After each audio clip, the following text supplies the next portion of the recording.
right, all right.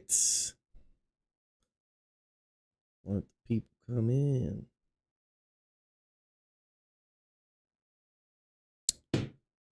It was good, Akuma. Make sure this is got the right picture up. It does actually. Wow. Amazing. Amazing. Took you long enough? Yeah, I know. Yeah. Were you drinking blood? Nah, this is like some Shirley Temple. And we live, man. We live. Tomorrow we're gonna play some more Resident Evil. Tomorrow we're gonna play some more Resident Evil 8.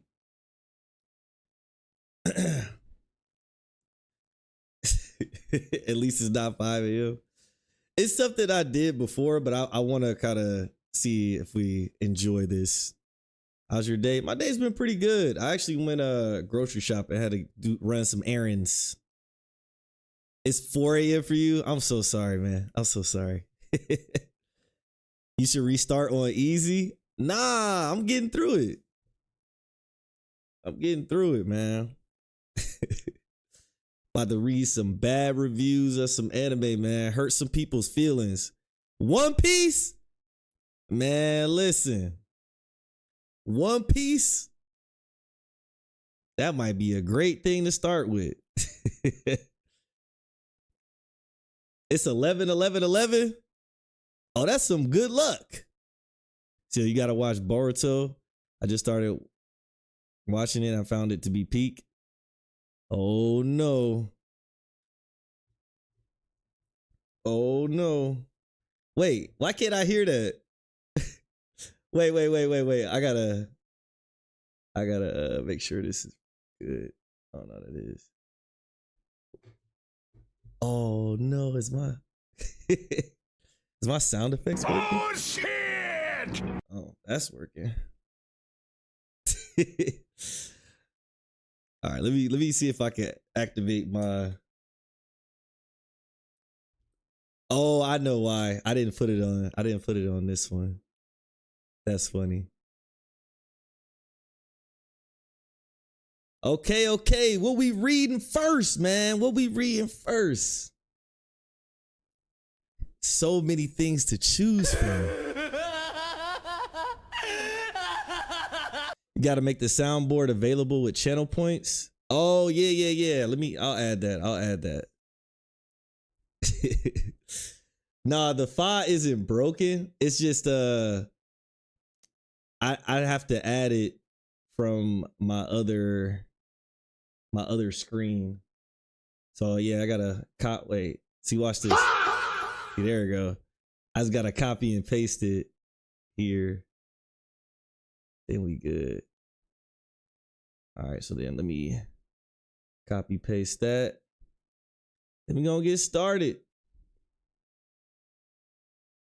Cause we need this. You know, we need that. We need that. All right. Attack on Titan 2 Emo. How you holding up? I'm doing great, man. But all right, we are going to get started with part 1 of reading bad reviews of your favorite anime, you know, because there's too much joy in the world. So we need a little bit more hatred, you know, we need more negativity. So, you know what? Why don't we read let's start with your favorite anime. See, now, why would I do that? You know what I'm saying? Why would I read a bad review of JoJo's or Attack on Titan? Why would I do that? Why would I want to suffer?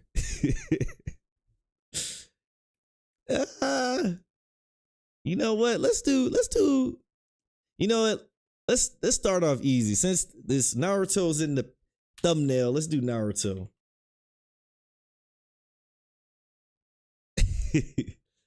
Let's see what they got to say. Naruto has a good rating. 8.29 is pretty good. I just wanted to press it. All right, let's see. Let's go to the worst. The worst of the worst. Okay. All right. Damn. All right, man. Let's do Naruto, man. All right, man. We need some background music though. We need some background music. All right. I ain't know what to play, so I just got some Max Payne main menu theme. All right. Tell me if y'all like the music. All right, or if y'all want me to turn it off. All right. Naruto Shippuden, the hit series that would never end, finally ends. After 10 years, 500 episodes, and several movie tie-ins, this milked cow is finally laid down to rest, resulting in one of the worst shonen anime adaptations ever made. While I did enjoy myself with the series and certainly found myself even liking it for the first 200 episodes or so, the insane amount of filler, padding, and the abysmal final 3 or 4 arcs made me despise this show by the end. And all of the characters and the narrative. The filler of this anime is such a goddamn problem that it destroys the entire anime. And at this point, if you did want to get into Naruto, I would recommend reading the manga or skipping over the filler, because for the most part, the filler is absolutely abysmal and is rarely interesting or adds. All right, I got you. W0LF Jesus just subscribed. SHIT. Yo, thank you so much for the sub. Appreciate you. Hi, can you do JoJo's after Naruto? I got you, David. Appreciate you, man, for always stopping through. Appreciate you. JoJo's is next. You tell me the part. All right. So, for the most part, the filler is absolutely abysmal and is rarely interesting or adds to the overall world of the series. Since this review is going to spend a long time detailing all of my problems with the story, I will address the animation and the music now. While I still prefer the original soundtrack of Naruto, Shippuden is still great. The action pumps you up, and there is a great variety in songs and moods to fit each moment and scene. The animation is a different story, however. The anime is very inconsistent, and that is to be expected with a show with over 500 episodes. At its best, it could be movie quality. At its worst, trashy 90s OVA. Jesus Christ, this nigga's go. Oh my God. All right, we're gonna go a little faster though. All right. Shippuden is the direct continuation of the original series, set 2 years after the events that transpired in the original, in which Naruto has trained to hone his skills in jutsu. Upon returning to the village, he fights off against the Akatsuki, a group of powerful rogue ninja who wants to collect all of the tailed beasts to create the 10 tails and rule the world. While trying to save his gay lover, best friend Sasuke. Now, I want to clarify, first of all, that I enjoyed the first season very much, excluding the filler, that is. It was fun, the battles were original and creative, and the characters went through great development. It captured the hard life of a ninja perfectly, and the cruel world in which they live. Shippuden was also pretty good for a little while in the beginning of the series, albeit not as interesting or as engaging as the previous story arcs of the show. One good thing about the sequel is that Shippuden is a lot darker and more mature than the original series. Now, with Akatsuki clan running amok and killing many of the tailed beasts, there is this constant sense of looming danger and tension in the series, and the Akatsuki were easily the best thing about part 2. All of them were interesting, had unique abilities, and for the most part, are allowed to shine in their own respective battles. Hell, there are even a few character deaths which took me by surprise, which added on to the stakes and tension of the show. The first 100 episodes of content, minus the fillers, are pretty great, although I did have some problems, most notably being Naruto and Sasuke themselves. I mean, he's pretty fair so far. I'll give him that. He's pretty fair. Naruto in part 2 is annoying, whiny, and irritating. And his constant journey to save Sasuke feels boring and without much sense logically, since Sasuke becomes a complete dickhead, hell-bent on destroying the entire village. Sasuke starts off wanting to kill his brother, and after the worst plot twist in the series where he learned his evil brother was in fact a good guy, which I've always hated. I hate that too, I'm not gonna lie. I hate Itachi being a good guy. I'm sorry. Which I've always hated. All he wants after that is to destroy the village and everyone in it. And his character fluctuates so much throughout part 2 that it becomes hard to keep track of. Both of their respective story arcs hit brick walls by the end of the Pain arc and hardly develop at all past that, just in their power levels. Speaking of the Pain arc, the conclusion to the very same story arc was so bad that I lost all hope in the series. After a great fight in which much of the main cast die, Naruto has a friendship speech with the villain in which after he brings back all of the people in the village who died. That's true. This removed all of the tension from the series and was such a cheap way to bring back characters that I began to hate the series from that point forward. Combine that with characters who received some screen time in part 1 now being pushed to the sideline with no development. Shout out to my nigga Shino. Aside from Shikamaru. But even after his own arc, he is pushed to the side to make way for the yellow-haired twit. In addition, Naruto's character is ruined after we learn he is the child of destiny. I agree. And was destined to save the world since he was born. We're gonna revisit that. This meant all of his hard work was for nothing and is such a giant middle finger from the author that after this point, I hated the series. Alright, from this point on, we know that Naruto can never die nor lose since he is destined to save the world. His fate is predetermined from the start, which does remove some tension from the later arcs. It also destroys Naruto's main theme at the same time. Naruto's driving force was that hard work and endurance would pay off in the end, and you earn your respect from the people around you, even when the whole world is putting you down. In the early parts of this series, there was genuine sense of satisfaction in watching Naruto grow as a person and the catharsis pay off that entailed what was great after all his hard work. Yo, he's going in right now. This is so long low. I know, I'm gonna try to find shorter ones after this, but I already committed. Thank you so much though, David. All right, we'll do longer ones after this. All right. So, all right, I'll keep a track of it. Learning that he is a destined child and was destined with all these great powers from the beginning ruins all the hard work and endurance he had to go through. Essentially, the author shot himself in the foot and omitted the driving forces of his story.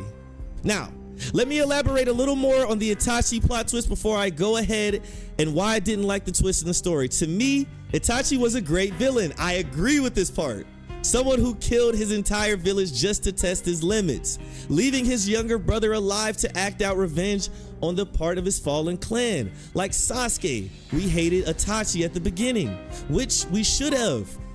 Since this makes a great villain. Itachi is strong, ruthless, and cunning.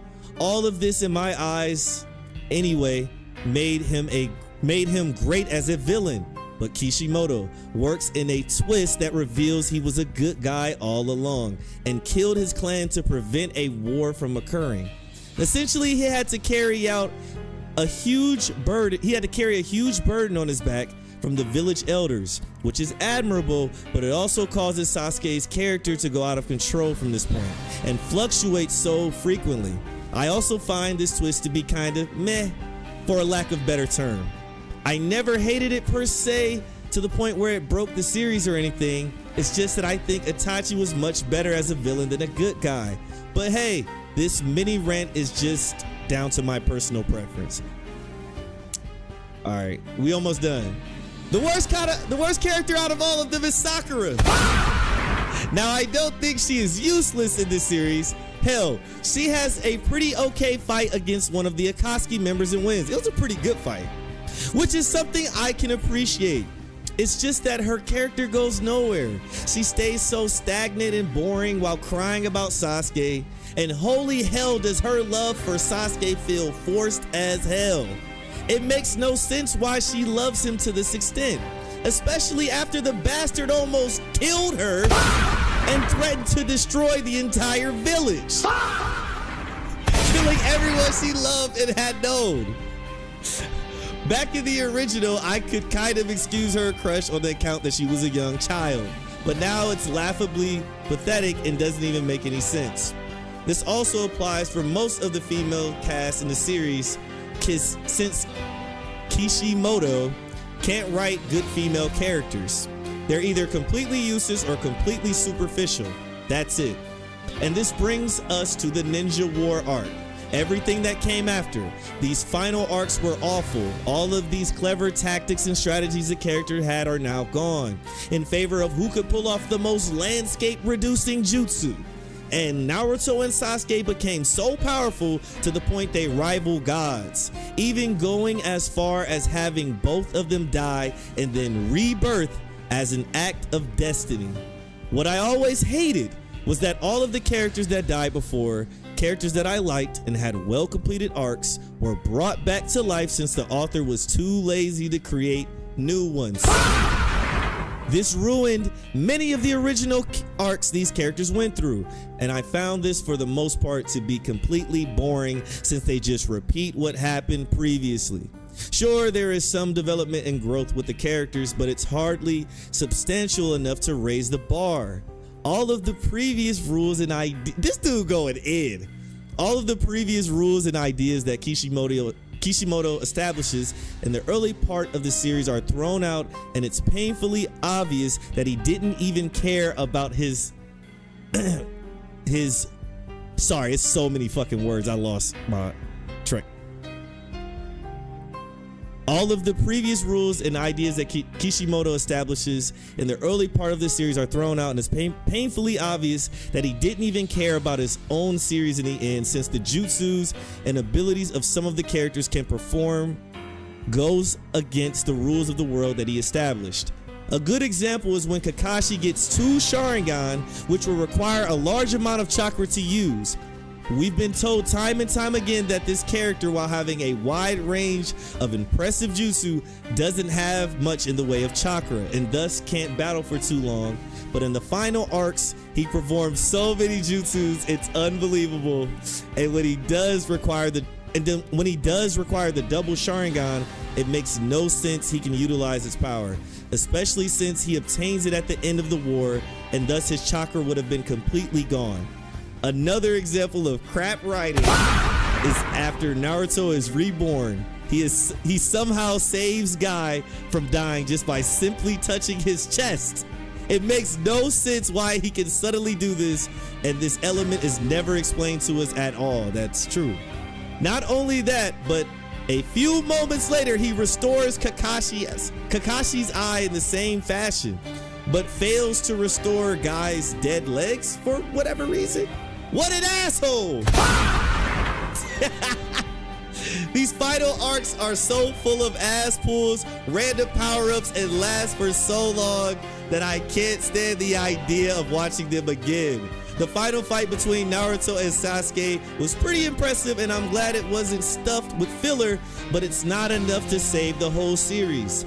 The final villain, Madara, was the only thing I liked about the final arc, but even then he was replaced with the true final villain, who was terrible, since the author had no idea how to end the series, nor of how to get rid of such a powerful enemy. Kaguya was a terrible final villain, only being relevant for being for about 10 episodes or so. The biggest problem is that she came out of nowhere. There was no build-up like Madara. Madara felt justified to be the final villain because of the build-up, and the payoff with him was pretty good. But Kaguya was boring, dull, and had no narrative stakes. He's using the wrong stakes, by the way. Yo, just wanted to say I am going through a very dark time in my life, but watching your videos always puts a smile on my face. Thanks, man. Have you watched Tojima Wants to Be a Kamen Rider? Great series. Thank you so much, man. And I'm glad I'm able to help you out. You should join our Discord, and so you can see whenever I go live, and I'm gonna give you as many good times as I can. All right. Appreciate you though, man. Thank you. And no, I haven't seen it, but I want to watch that. But let me finish this. So, the biggest problem, she came out of nowhere in this. Oh, he's saying stakes. Big Rig Bone just subscribed. Thank you so much, Big Rig. Appreciate you. He's using like the meat stakes. But Kaguya was boring, dull, and had no narrative stakes or intrigue behind her character at all. She was truly the worst final villain I've ever seen. I could go on and on, but every little thing, but I've covered everything that pisses me off the most, so I'll leave it at that. I do enjoy Naruto, despite the obvious flaws, but if you want to get into the series, just read the manga. 3 out of 10. So, all right. Let me pause the music. Thank you guys so much for joining in, though. I hope you guys are appreciating it. Let me know if you guys got any idiot things you want to switch up about how it's going so far, if you enjoy this. But what do you guys think about that take? W take. I agree. Listen, I agree with him. I wouldn't give it a 3 out of 10. I agree with the writing, what they wrote. We need less Cilvanis on the screen. W review. Okay. By the way, David Frankfurt, let me know which part of JoJo's you want me to read. 3 out of 10 is BS though. 3 out of 10 is too low. Yeah, I just finished the review. Listen, if I have to rate Naruto objectively, I'm giving it like a 7. I'm giving it like a 7 personally. Like that would be like that, but like as far as how much I guess I enjoy it, I'll give it way higher, like 9. Like, because it's Naruto. It's near and dear to my heart. Part 1 or 3? Part 1 or 3? Which one is part 3? Part 3 is Stardust Crusaders. All right. I'll let the people join in since then. You guys want to read a bad review of Stardust Crusaders or is it Phantom Pain? That's part 1. Oh, no, Battle Tendency is part 2. But David Frankfurt donated for part 1 or 3. So yeah, we either doing Phantom Blood or Stardust Crusaders. Yo, what's good? Split screen, man. Phantom Blood. You know what? Let's do Phantom Blood. Let's do Phantom Blood. Part 3. Yeah, let's do Phantom Blood. I think this has it's gonna have part of part 2 as well. So we'll get a twofer. All right, let's do Phantom Blood. All right, so next review that we're reading, JoJo's is actually one of my favorite animes. That's crazy. All right, let's see what they got to say about my Go anime. All right. You put Platinum in, Frieza? Oh my God, he knows. Listen, man, Platinum in is my guilty pleasure anime. I actually like Platinum in. Y'all ever have a bad anime that you like can't I watch all of Platinum in. I watched that shit to the end. Oh, let's see if we can filter it actually. bad, not recommended. Here we go. Oh shit. Okay. All right, let's see. We'll do one that's like decently long, not something that's like too short. Okay, so these are all the bad reviews. Okay, so we'll do this one. By the way, guys, if you want to like force me to read whatever anime you want, just $10 super chat, since these are pretty long reviews. But all right, let me turn the music back on and let's get to reading. All right. All right. Warning, most will not agree with me. If you are going to be a baby because I don't share your opinion, don't read. Damn. All right. Life occasionally gives you things that you don't understand. Sometimes it's people or schoolwork, or sometimes it's why something is popular. This nigga's angry.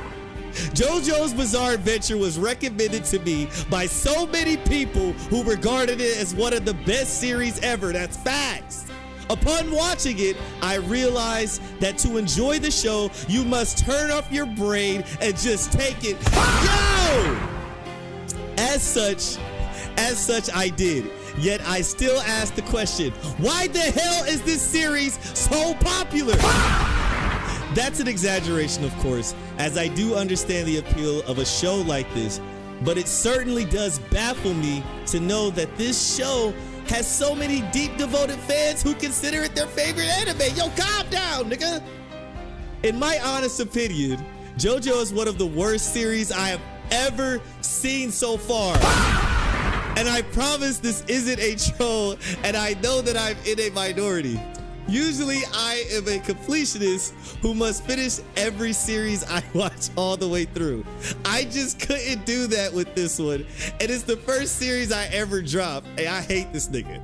Personally, I found every scenario really stupid, with dumb characters and surprisingly good music. Okay, I'll do my best to explain why I hate this series so much, and though I know most will disagree with me, at least try to understand where I'm coming from. Yo, he on JoJo's neck. Oh shit. Art/animation. My God, does this anime look like shit? I get what they were going for, a very stylized comic book art style. I don't have a problem with that, and I feel that it could have added to the story. However, it just looks so unpolished. I give points for the interesting style and occasionally decent animation, but the art makes this anime look like it's from the early 2000s. Hell, I saw footage of the 1993 adaptation of JoJo's, and at some parts it barely looks better. I will also say that the character designs are very uninspired, and I found many of them look remarkably similar, but with some different colors on them. Overall, the art was pretty bad on this one, and the solid animation doesn't make up for it. Story. Art style doesn't prevent a story from being good. Like I said, I figured out to watch this show with my critical brain turned off, but here is what I noticed even without it. First, so many plot conveniences. Occasionally they are fine, but I find most of the scenarios were that there was an item in the exact right place at the exact right time, or that a character was holding something that was never shown or alluded to. One of the worst examples was when fighting a monster weak to sunlight in part 2. Once the monster was lured outside, it just so happened to be exactly noon, and there was a well in the exact spot where the sun was shining brightest, which was used to reflect light to the monster on both sides. Even with no critical mind, I noticed that and it bothered me, and I can name plenty of other scenarios. Also, part 1 was incredibly boring to me. The 7-year time skip from episode 1 to 2 was really stupid, and we got no sense of what the characters involved went through. Attack on Titan is one of my favorite shows ever. We must suffer together reading the bad reviews of Attack on Titan. Damn, okay. Thank you so much, Bob the Builder. We're going to read Attack on Titan next. Appreciate you. Okay. Also, went through. It was jarring. And on top of that, scenarios weren't plot conveniences, which were few and far between. They were just stupid. They were just stupid to be entertaining and was too cringy to be funny. I know that they were trying to be bizarre, but they took it too far, and that's a bar. It wasn't even funny. It wasn't even stupid funny, just stupid. The premise was somewhat interesting with the idea of a multi-generational epic, and there were a few episodes that were actually kind of entertaining, but overall the story was just really bad in my opinion. I hate this nigga. Characters. I wish that the characters help, but unfortunately they don't. I'll name most of them. Jonathan Joestar was bland. Okay, you know what, that's fair. The 7-year time skip changed his personality totally, and we got no idea what happened during that time. He was supposed to be a gentleman, but he did some rather rude things to Dio, though he deserved them. He was supposed to be a weakling who can't win a fight, but he suddenly transformed to a monster who can win with a broken arm. All of that is just stupid, though he was entertaining sometimes. Dio was a decent villain, but only because he was so easy to hate. He had little motive and was simply an asshole for no good reason. He also went from wanting money to wanting to take over the world in literally one episode. I just found that jarring. Speedwagon was interesting, but my problem with him is that in less than an episode, he went from fighting JoJo to becoming his best friend and biggest supporter. Thankfully, I was somewhat interested in his character. Zeppeli was by far the most interesting character, but we didn't find out much about him at all.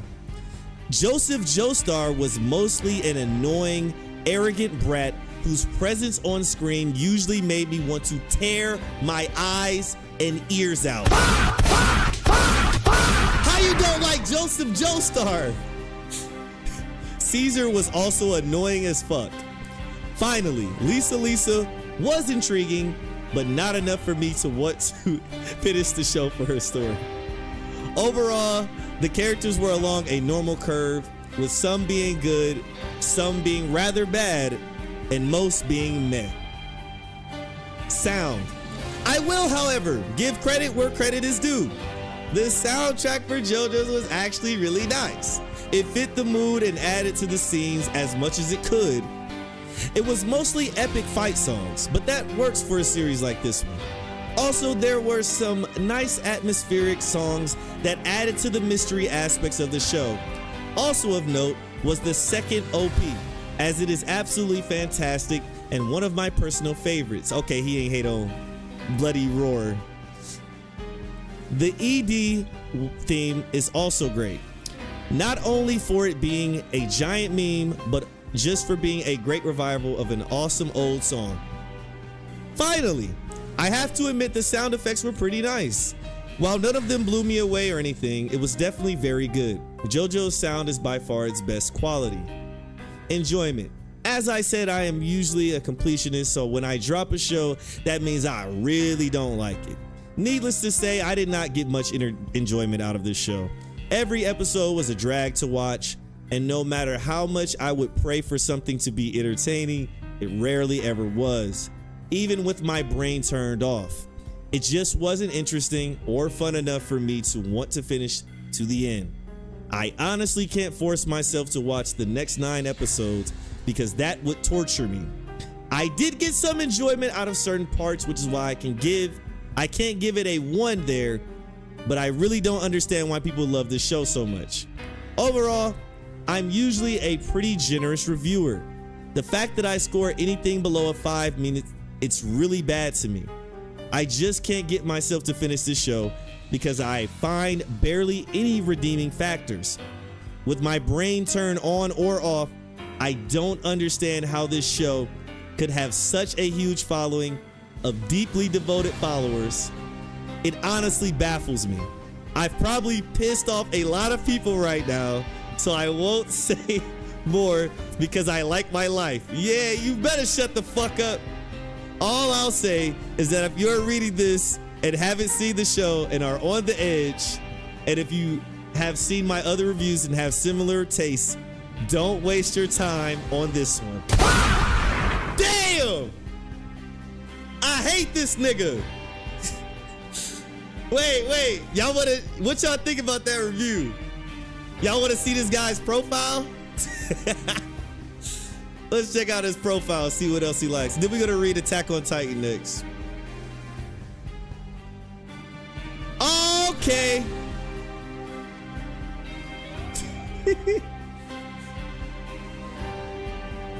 Let's check his anime history. Oh wait, now he does like other. Where's his reviews at? They got 5 reviews. Adachi 2. What the fuck is this? Man, what the fuck? Bro, what the fuck you watching? They could be watching some bullshit. I haven't seen any of these anime. I haven't seen any of these. All right, we go read Attack on Titan next, but I don't know what the hell these anime he watched are at all. But JoJo's his only bad rating. That's funny. All right, Bob the Builder. Since you donated for us to fucking Bob the Builder, which season of Attack on Titan? Do you want to just do season 1? You want to just read a bad review of season 1 of Attack on Titan? I'll let you pick, Bob the Builder. Otherwise, this is gonna be the default. Bro, I should have known when I looked. I should have known when I looked at his season 1. All right, we'll do season 1. Y'all like this Max Payne menu theme music? All right, let's filter it out. Not recommended. Yo, thank you for the sub. Appreciate you. Biddy just subscribed. Thank you, Biddy. Thank you so much, Biddy. Appreciate you. By the way, guys, if you want to force me to read a bad review of an anime, it's a $10 super chat. All right, let's find one that is a good length. Let's find one that is a good length. We got a lot. Oh my God, we got a lot to choose from. Fuck. Y'all like the music? Okay. Oh my God, we got so much to choose from. Okay, let's see one with some funny reactions. Okay. Bro, re-uploaded this. All right, I guess we'll do the one at the top. Yeah, we'll do the one at the top. It seems to be the most prolific. All right. All right. We are doing Attack on Titan now. One of my GOAT anime. All right. Okay. There's a current trend that favors dark and edgy stories such as Game of Thrones, The Walking Dead, and so on. Anime being no different. Saw the much anticipated release of Attack on Titan, which is based on the manga of the same name. Given the astronomical amount of hype behind the series, it certainly had a lot to live up to. That said, the hype was understandable, as Attack on Titan seemed to have everything going for it, being produced by Production IG, having top-notch production value, and a promising premise. Attack on Titan follows the story of Eren and the Survey Corps as they fight for survival in a world where monstrous beings known as Titans terrorize humanity. I was very intrigued in the premise of Attack on Titan. It's definitely something that stands out and is at least somewhat unique in a sea of all too similar anime. That's sadly where my praise ends for this series. Unfortunately, the execution does not live up to the premise. It is not long before the show turns into glorified torture porn. What? The majority of the characters are bland and pretty cookie cutter. This is a huge problem in a series where death and survival are the main aspects, and a character's death has no impact unless the viewers are attached to them. I disagree. Without spoiling too much, there are one or more important characters that are introduced and die within the span of a single episode. The scenes are supposed to be impactful, yet these characters are barely shown in the one episode. They are creating little emotional payoff. Eren has one emotion: anger. And only one way of expressing himself: yelling. Combined with his naive and arrogant attitude and inability to back it up, Eren can be a very annoying character. He never really learns from his mistakes, nor do other characters react appropriately to any meaningful degree. Something that also shatters the illusion of suspense in the series is Eren's ability to shonen his way out of death of various other situations because writing is hard to do. Huh? That was hard to read. Mikasa is Eren's sister and plays the part of the cool heroine of few words. She succeeds at everything she does, but her biggest accomplishment is being cute despite her manly abs. The fuck? Despite her manly abs? One could argue her weird and unhealthy obsession with her brother Eren is a flaw, but like most things out of Japan, I just assume it's the creator's fetish. I guess it's okay though, since she does look good in those tight pants. What the fuck is this nigga talking about? What the fuck is this nigga talking about? She's not his actual sister, dumb nigga. What the fuck? Wait, this guy, see what I'm talking about? The rest of the main cast consists of various other trainees and the Survey Corps. They aren't really memorable, and I couldn't name more than a handful of them, even if my life depended on it. There's Armin. He's not so good at fighting, but he's smart, or so I'm told. There's Levi. He's kind of like Eren's mentor and a male version of Mikasa, except for the part about wanting to bang Eren. Well, unless the shipping community has anything to say about it. There are a few characters that I felt were somewhat interesting. Sasha probably has the best characterization out of all the characters, or maybe I just like her potatoes. There's also Hanji, who has an obsession with studying the Titans, who also adds much needed personality to the series. I think they provide the right amount of levity for the series. The other humor in the show doesn't work as well. It's a bit silly and contrived and interferes with the otherwise grim atmosphere and just makes things feel tonally inconsistent. Most stories do benefit from some type of levity and contrast, but it should be appropriate to tone and not take the viewer out of the story. A good example would be Paranoia Agent. There's an episode dedicated to 3 people trying to commit suicide that is quite humorous but stays in tune with the show's dark tone, while also making for interesting social commentary on Japan's high suicide rate in real life, playing into the overarching theme of the series. It is natural and it fits the show with its dry humor. In comparison, Attack on Titan literally pulls you out of the series for Attack on Titan literally pulls you out of a serious scene for a cheap laugh, like Armin and Reiner gawking at a pretty blonde while they are running for their lives. There are some other problems, such as pacing issues where the series just grinds to a screeching halt and drags on for a fair bit.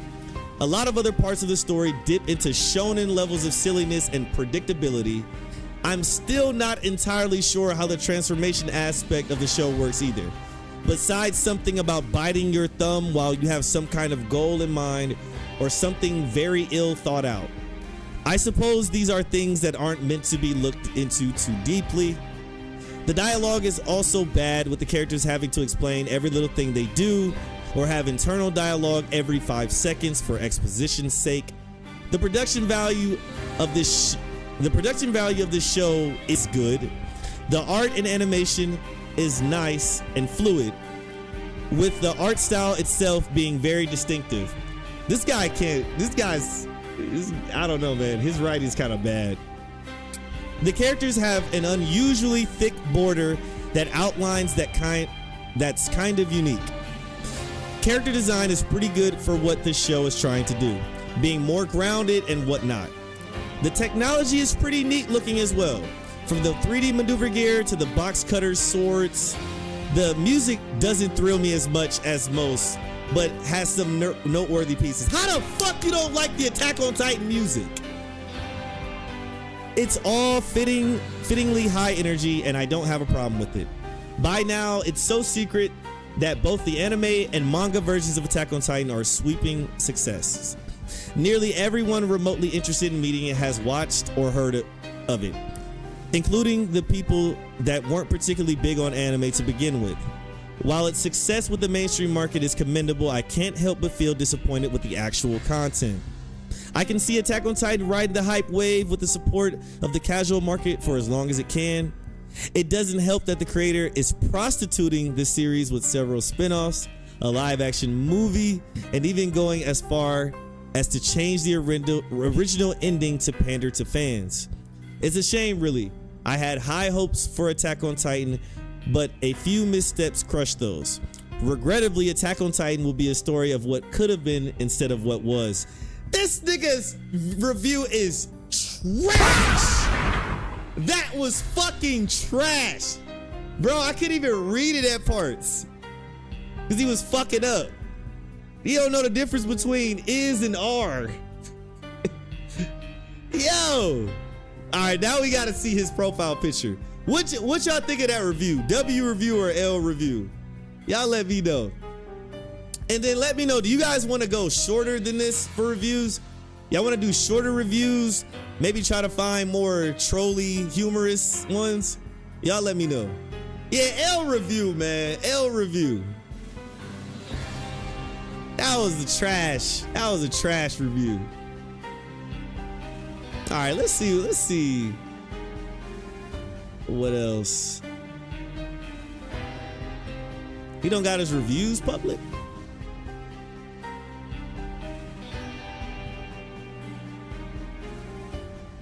His favorite anime: Ghost of the Shell, Serial Experiments Lane, Gundam Wing Trigun. This guy. Yeah, shorter reviews have no substance. Okay. All right, that was interesting, but that guy's reviews suck.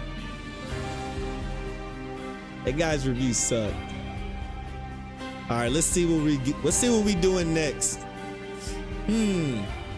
What anime do you guys like? What's your favorite anime? Chainsaw Man movie could be interesting. Hunter x Hunter could be interesting. Ooh, so many things to choose from. Bleach. Oh. Bleach.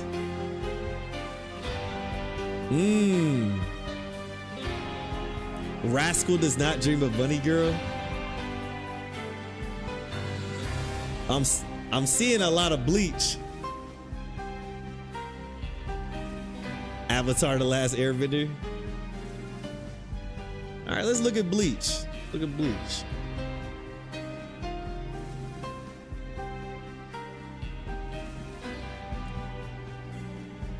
Are some of the bad reviews worth putting in the anime hot takes? Potentially. Yo, imagine somebody going to anime hot takes jail for their My Anime List review. Bleach is so easy to shit on. That's true. That's true. You know what I want to read? You know what I want to read a bad review of?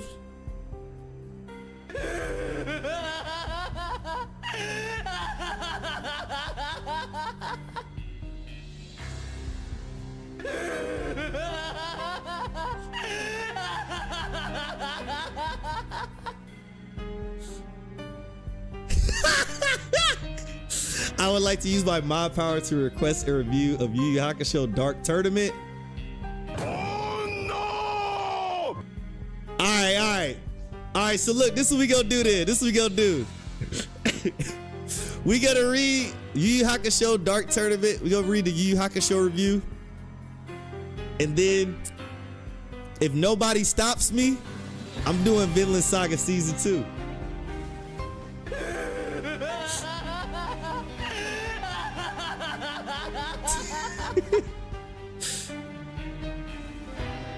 Yu Yu Hakusho, this is pretty bad. Damn, you about to make me read a bad review of Yu Yu Hakusho though. I didn't even think about that. I was so fixated on my revenge.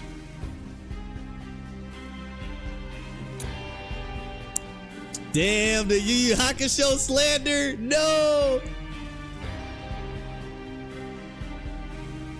Not the Yu Yu Hakusho. All right, look like the top review is usually. Oh, this is in Spanish. All right, I guess we'll do the top one. You don't have to do this. Oh no! All right,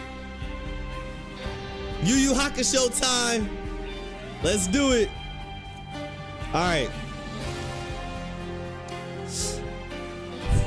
Here we go. I decided to make some sort of review of this since there doesn't seem to be many negative ones previously. This nigga said there's not enough hate. The first thing I want to say is that Hunter x Hunter, the other popular work from the same author, is one of my favorite anime series for half a decade. I therefore had very high expectations for Yu Yu Hakusho. Hell, I'd even have been able to say I liked it if it was a Dragon Ball Z clone, but it was something much worse. The story is quite trivial most of the time. It gets somewhat good during the last 25 or so eps, but it's not worth watching all those battles before it, which don't relate to it in any way. The few individual story arcs before that are extremely simplistic, if not non-existent. Mainly, you get the feeling that the author came up with them in 5 seconds in order to give some cause for the action. The story, it's a series from the early 90s, so the art isn't very cool. You think that when the series is just pointless action, they'd at least make the action look good. Well, you're wrong. They've not used even those flash and sketchy line techniques they used on Dragon Ball at roughly the same time period. There's no musical scores that you remember afterwards. Cap. Unlike some people, I find several anime series to have music you want to listen. Bro, what does he talk about? I find several anime series to have music you want to listen discreetly from watching the series. But Yu Yu Hakusho is definitely not one of those. So its music is well below average. Oh, hell no. See, hold up. Y'all want to know something cool? Y'all want to know something cool? Yu Yu Hakusho music is actually not copyright. It's actually copyright friendly. So you know what? What is this nigga talking about? No.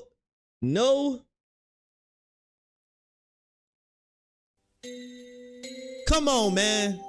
What are you talking about? Put this nigga on, bruh. All right. No memorable songs. Come on.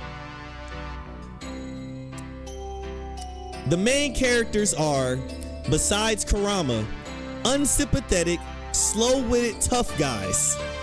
The bad guys mostly lack any personality. Their motive to attack the main cast is mainly just because they're bad, and you forget them immediately after they get slaughtered.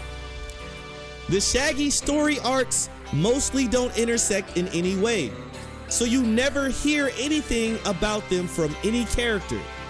And if you ask me, that's one of the defining marks of a bad series.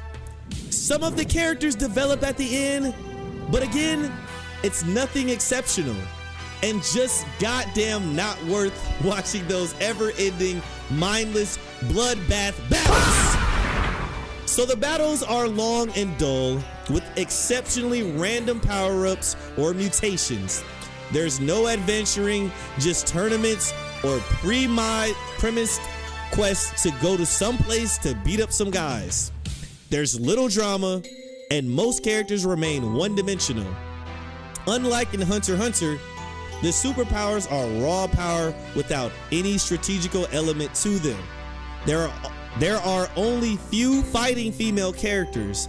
Most are just cheer gals. To me, there wasn't simply anything enjoyable or inspiring in anything. Overall, it's not the worst series out there. To me, the worst are those that try to be something but fail epically. It just doesn't have anything to say. It's the most generic, mediocre shonen action series probably ever made. And you can watch it if you have absolutely nothing else to do. But don't expect anything. If you want to watch a fighting series, watch Dragon Ball. There's some meaning to the fights, there's some plot in between them, and the action is mostly cool. If you want to watch a quality shonen series which revolves around sympathetic and unforgettable characters, which is mainly adventure and not tournament, which has a good plot and only short battles right on the hot spots of the plot, or want to have a glimpse of the genius of Yoshihiro Togashi, they talk out there, watch Hunter x Hunter. Naruto is fine too. 3 out of 10. All right, let me pause the music. All right, so what do y'all think about that review? It's bait or he's stupid. Bro, he said there's no music. As soon as he said there was no memorable tracks, I was like, come on, bro. Trash review. Like I can somewhat get the points, but the music, trash. This review is trash. It's fun. All right, so far we've only agreed with the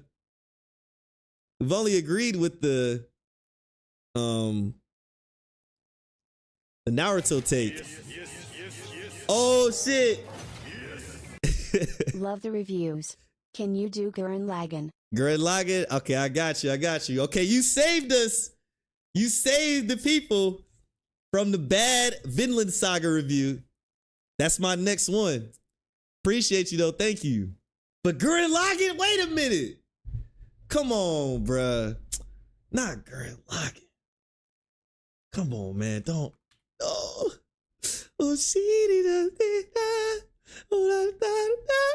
No! Wait. This is supposed to be your favorite anime, not mine. The fuck? You asshole. Oh no. I didn't even think about this. I love this show.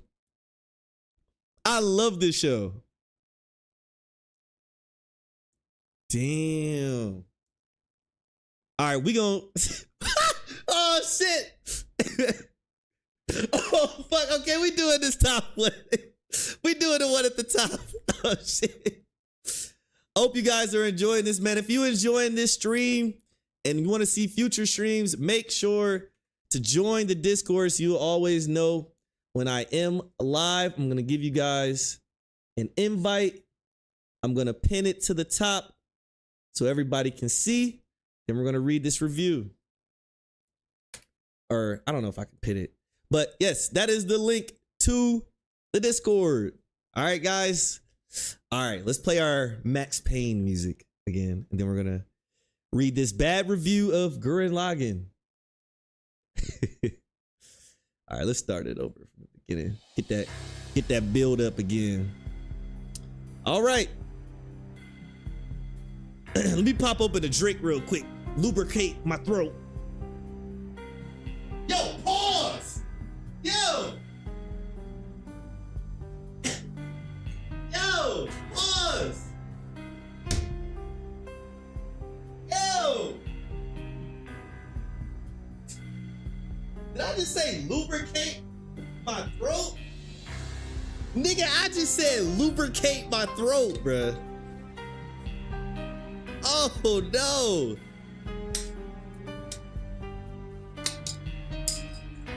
Bro. Oh, I accidentally pressed that. Bro, this shit green. Green, can't see it. Niggas don't know what I'm drinking. Nigga, I'm drinking background, bro. Hold up.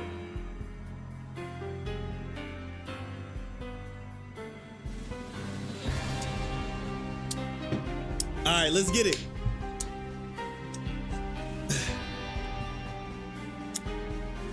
Damn! Oh my!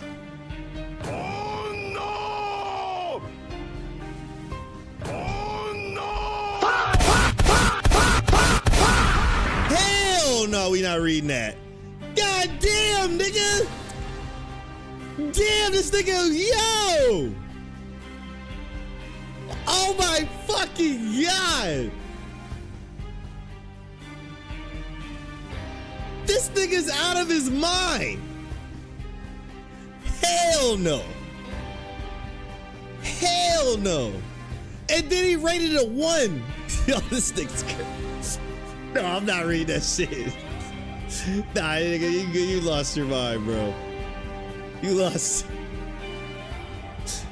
Bro lost his mind. All right, let's try to find one that's kind of. It's kind of one that's kind of mixture of funny.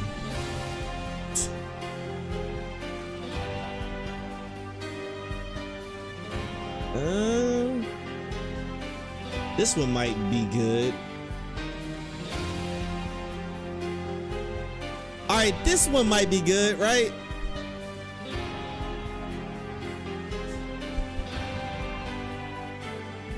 What y'all think about this one? Is this one too long or should we do it? Y'all scared to read? Nah, nigga, did you see how long? I ain't read this nigga's thesis. Got me messed up. But I was thinking this one though. What do you guys think? Do it? All right, let's do it. God damn. All right. This is the tale of a man who has felt clinically insane for the past week or so.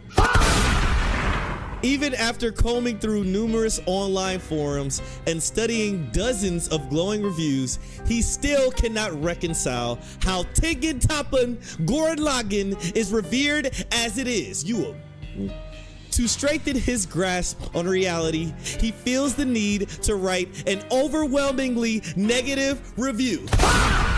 Oh no! Yeah, I didn't like Gurren Lagann at all. Feel free to call me a slur on my profile. I will. My curiosity was sparked when I happened upon a video essay about how Gurren Lagann answers Evangelion. With me adoring Eva, this being from the same studio, Rip Genax, and it seemingly like it was going to tackle some of the same themes. Well, I was excited to say the least. My expectations seemed to be justified too, as I saw hordes of fans online claim that TTGL changed my life or was integral to my growth as a person slash artist slash whatever. I truly believed I was in for something transcendent. Instead, I received a story that was about on par with what I used to come up with for my Transformers when I was 9. A world so uninterested with its own lore that it's borderline insulting. Comedy that's about as funny as hearing that your dog's just been run over. Characters that ran the gamut from just annoying to legitimately loathsome. And the themes are so broad, boisterous, and disconnected from reality that you'd have to be a sociopath to genuinely connect with them. Spoilers ahead, I suppose. I feel like I can safely put the people reading this review into 2 categories. 1, you also didn't enjoy the show and are just looking for thoughts that align with your own. 2, you love the show and are bewildered slash angry that I very much don't.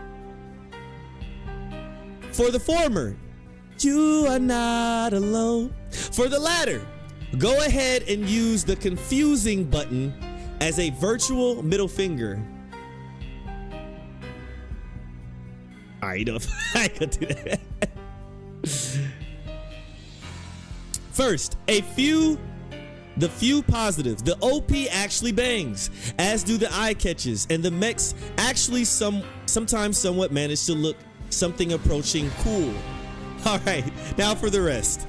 The entire visual design of the show is just incredibly lame to me.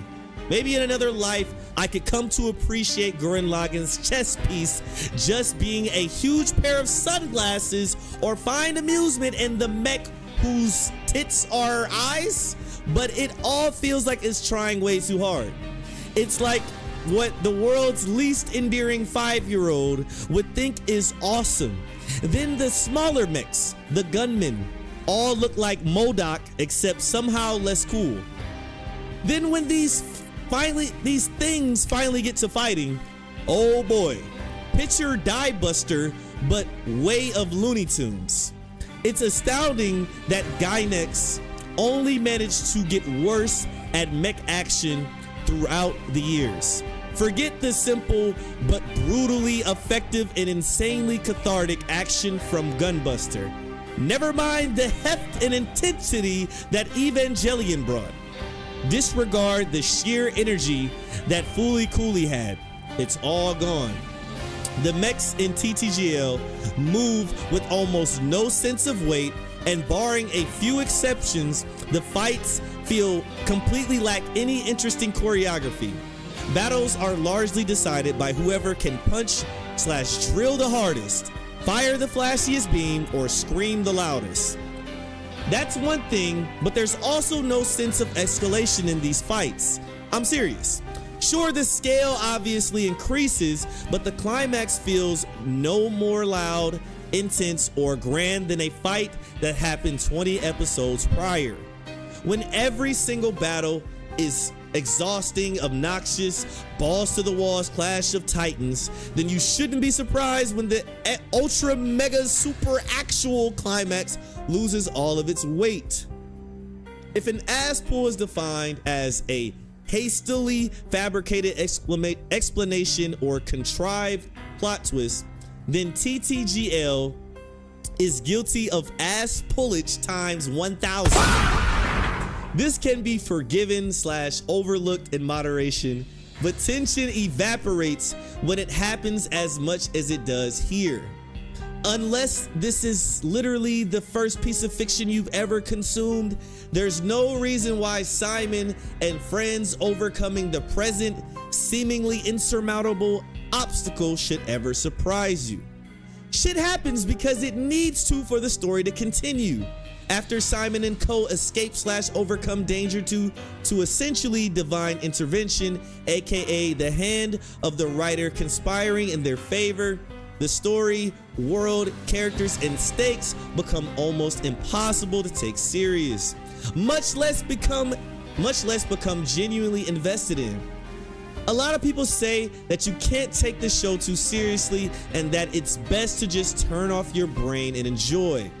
I think that's a well-intentioned but ultimately bullshit philosophy. If I'm not meant to take things too seriously, that doesn't mean the show gets away with everything just being abject absurdity all the time. There needs to be at least some sense of internal logic. Going back to the scenarios I'd come up with for my Transformers when I was a kid, I couldn't imagine making a manuscript out of them and then refuting any criticism like, this doesn't make any fucking sense, with a, well, it's not supposed to. Fooly Cooley also doesn't make any sense to a lot of people. The difference is that Fooly Cooley's tongue-in-cheek all the way. TTGL, despite what a lot of people say, wants to be taken at least partially serious. This makes the overall tone and mood feel at best schizophrenic, and at worst, incredibly irritating. Without fail, there's always a cutaway during a huge battle to some fucking dickheads on Gurren Lagann's command deck doing/saying some painfully unfunny things. I'm not saying that TTGL needed to be totally grounded, and I don't think it needs to be a total piss take like Fooly Cooley either. What I am saying is that it needed to not be both at the same fucking time. Before you think I am over exaggerating, think about how this presentation affects the character/themes. I totally get Shinji not wanting to pilot an Eva, because the angels are legitimately horrifying, and facing them is always portrayed as an ultraviolet, chaotic, and extremely dangerous affair. Fuck that! The few times Simon's scared to pirate Gurren Lagann though, well, maybe I'd buy it/care if the fighting wasn't always such a cartoonish spectacle. Imagine Elmer Fudd being legitimately scared of Bugs Bunny and it not being played for laughs. Speaking of Simon, I wouldn't say he's a bad protagonist necessarily, but he's about as bog standard of a hoorah, I will win, I fight for all that's good anime MC as you can get. He has just enough of an arc for it to count as character development, but I'd never say it was all that compelling. He goes from kind of a wimp to basically Kamina 2.0, which is fine, I guess. 5 out of 10. I fucking abhor Kamina though. Think of the most obnoxious motivational speaker you can imagine. Replace all of their practical advice with manliness-laden nonsense and give them some tragic 2000s tribal tattoos and boom, you've got Kamina. He's like if a Woody doll, when you pulled the string on his back, instead of saying something mildly Western themed and amusing, just yelled, "Grit those teeth. Who the hell do you think I am? Believe in the me that believes in you." Utter nonsense. He was never not annoying as fuck to me, and I'm glad he's dead. Yoko's just there for the pointless fan service. Rosui has like reverse development for dumb reasons. Nia's basically Rei Ayanami, but twice as clueless and a fraction as interesting. And then there's the rest of the ensemble who aren't even worth describing. A bunch of them are killed just prior to the end game, and it's hilarious that the show thought their deaths would extract any emotion out of me. Damn. All right, now to talk about the themes. Going back to how this supposedly answers Evangelion, I think about it like this. The themes of Evangelion, crudely put, is no, don't kill yourself, you're so sexy, aha. The theme of Gurren Lagann, put a little less crudely, is that believe in yourself or the me that believes in you or whatever, and you can accomplish anything. Now, despite how I presented that, both messages are rooted in a love for humanity and our ability to overcome obstacles put in our way. Damn, this shit long, actually. This shit long as fuck. Eva gets this across by showing you the depths of human suffering, numerous compelling and relatable reasons as to why a lot of people experience said suffering, and how we can open up pathways to overcome that suffering, and ultimately the beauty of learning to love yourself so that you can establish meaningful and fulfilling connections with others. Despite all the bad, as Yui says in the end of Evangelion, anywhere can be paradise as long as you have the will to live. After all, you're alive, so you will always have the chance to be happy. With that, Gurren Lagann answers Evangelion the same way that a crippling meth addiction answers obesity. Whereas Eva's message felt sage, empathetic, and grounded, TTGL's thematic messaging feels reckless, shallow, and dangerously divorced from reality. If you think just be happy is genuinely good advice for a person in the throes of grief and depression, then I imagine you love TTGL and think it's peak. I do. I don't like to impose anything upon people who like something I don't, or vice versa. Genuinely, I'm truly baffled as to how people think TTGL's message is anything deeper / more analysis than the hang in there cat poster that adorned many a cubicle wall in the 2000s. A common thread that I see that people love TTGL's portrayal of humanity. Say what you will about Eva, if you thought it was too dour or whatever, but at least it displayed a wide array of human emotions and sensations in order to get the message across that humanity and our connections to one another are invaluable. TTGL is about as representative of humanity as professional porn is of sex. My point, it's not all just beautiful people with crazy proportions going at it in spectacular and ridiculous positions. Ugly people fuck too! Sometimes sex is uncomfortable. Sometimes it's a messy and unfulfilling affair.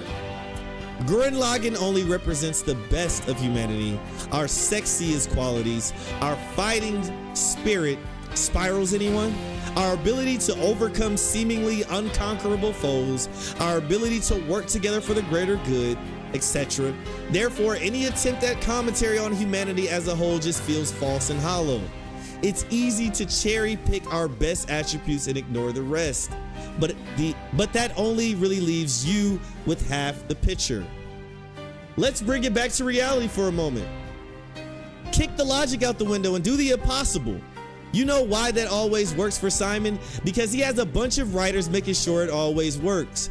Any harebrained and suicidally brazen scheme he has, no matter how poorly constructed, will go off without a hitch because the universe will always contrive a scenario in which it has to. This reasoning in real life, if you're sane, will get you killed. Or, and bear with me on this one, will lead to a successful presidential campaign. Seriously, former president and current felon Donald Trump used the same type of thinking to get to the White House. He like, wait, what is this plot twist? He, like Kavita, thought/thinks that life can be brute forced. How privileged, right? I know it's supposed to be taken more like fight for your dreams and never give up, but it seems like no consideration was ever given to how this message was put across. TTGL gains nothing by being so reductive. What the hell? What the fuck? I don't want to sound like I am against optimism as a concept, because I'm not. It's just that kick logic out and do the impossible is so broad as a concept and truly applicable to so few things in reality that it loses potency as a message. Nice for Simon to parrot that Kamina when the universe itself seems to be actively fighting in his corner. Fools rush in is a common idiom for a reason. Contrary to what TTGL tells you, it's better to think things through and carefully consider all your options. A tactical retreat so you can live to fight another day is sometimes best. It's pointless though, because the characters in Gurren Lagann seldom truly struggle. I've struggled more on the toilet than Simon did killing God. Fuck, dude. Dragon Ball is infinitely better at getting the never give up mentality across because Goku and Co actually struggle for wins. They train their asses off and lose sometimes. Sure, but those losses only make the eventual triumph sweeter. It's not impactful when, for the 100th time, Simon literally just wills his way to winning. I get what you're saying, Gurren Lagann, but it's so lame. Humanity combining their energy / willpower to defeat a universal threat? Been there, spirit bomb that. Another thing, you know how in Dragon Ball they'll constantly use the Dragon Balls to bring back fallen comrades to civilian casualties / the earth? Because obviously you would. They died prematurely and unjust. Gurren Lagann's writing sucked so hard that they had to contrive a self-inflicted reason for Simon, who possesses power equivalent to, if not greater than, the Dragon Balls, to experience loss. That broke my brain. You know what'd be crazy? If you had the choice to bring back the victims of like 9/11 or something, and just because you don't want to mess with fate, I feel like a lot of people, myself included, would rightly ask what the fuck your problem was. Simon, dude, Nina didn't die of old age, you fucking moron. She had plenty of life left to live. Oh, you don't want to play God? Didn't you just kill him? Fucking whatever, man. What an absolute chore to watch. Stupid looking mechs, shallow and irritating characters, a story so filled with holes that Flex Seal couldn't fix it. Cuber, I couldn't find funny if you paid / jerked me off to. Battles that were more sleep-inducing than electrifying, and themes that feel like they came from a mind to which the phrase "pull yourself up from your bootstraps" sounds like genuinely constructive advice and not a sarcastic I know that word. Colloquialism. Fuck you. I know that word. I'm skipping it for now. There is not a single front on which I feel TTGL did anything well, at least of all exceptional or hype or peak. Some miscellaneous thoughts. Nia is literally what Ray was created to hazard against. The subservient doll girlfriend is not a healthy or attainable thing, except for here, of course, where Simon adores her and is actually normal. If your own characters are bored by a mission briefing, why include the mission briefing at all? The first half of the series ends like it forgot they had another 12 episodes to go. Pacing is turbo fucked. Genuinely laughable that people consider this to be a deconstruction of the mech genre. If anything, it's a deconstruction of a deconstruction, which means it just circles back around to being generic. Damn! Just watch Gunbuster and Diebuster. They're this but good. Diebuster less so. Hell, Darling and the Franks is better than this drivel. 1 out of 10. Holy shit. Holy shit. Let's pause the music. Let's pause the music. Is there anybody, look, now be brave. Is there anybody in the chat that agrees with that?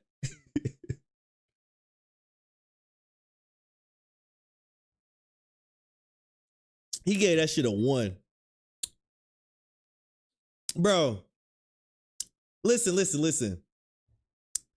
I use that phrase, believe in the me that believes in you. I use that shit all the time. That's one of the greatest phrases ever. There's no better way to instill confidence in somebody than saying, believe in the me that believes in you. I promise. Listen, that is what I don't know what you talk about.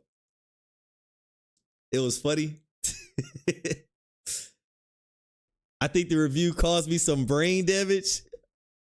Oh no! Damn. I'll say 4 out of 10. Cringe. Saying Darling in the Franxx is better is blasphemy. I liked Darling in the Franxx. Definitely not better than Gurren Lagann though. His review has a few good points. A lot of it just reads like his complaints about his shitty life. Whoa. Okay. All right. Oh my God, Ranking of Kings. That's a good one. Okay. Spaceman. Oh wait, we did your Yu Yu Hakusho. All right, so this is how this works though. It's $10 super chat if you want to choose the anime. If not, I'm gonna pick anime that I want to see roasted. So if you want to save it, go ahead. But you already know what I'm picking next. I like the Ranking of Kings pick. I might do that one. But personally, I might do Ranking of Kings next. Listen, I'm doing Vinland Saga season 2. I'm doing Vinland Saga season 2. This is my first one I'm slandering. Don't hide from the MHA pick. I'm definitely hiding from that. I'm definitely hiding. I'm down and I'm reading season 2. I'm telling you, somebody gonna be just as pissed as me. Finding a good bad review of Baki feels impossibly fun. Baki could be a good one.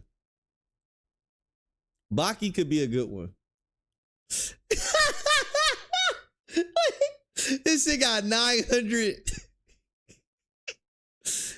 Wait, let me see. Well, man, this nigga uses some big words. Wait. All right, let's see our options here. See our options. Okay, it's looking like the first one so far. It looked like a good length. All right, the first one looks fine. All right, you take crypto. I don't know how to take crypto. All right. Let's do the top one. All right.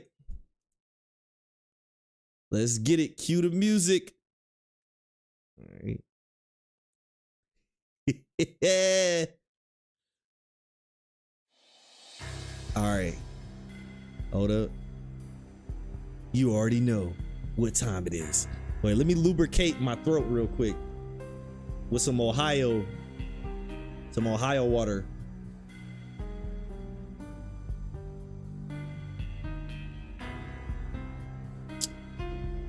Now, why would you clip that?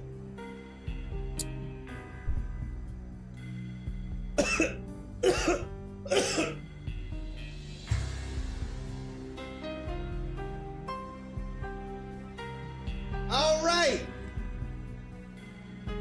Vinland Saga. Bad review. Let's get it. All right. So, here we go.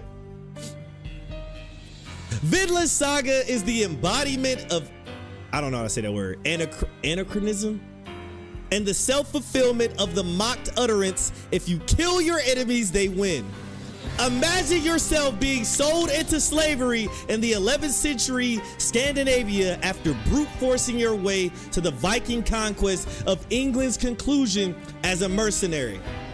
At this point, you're well acquainted with the brutish nature of the Dark Ages and the horrors of mankind, ceaseless wars and raids, slavery, the razing of entire villages, violent wars of succession, and in particular, the ruthless might makes right warrior culture of the Vikings, which one of your loved ones died at the hands of. Now imagine one day in that traumatic life of yours, you start preaching 21st century, first world pacifist ideals as a hollowed out, depressed slave because of a dream. Then give yourself a pat on the back if you think this is an inherent.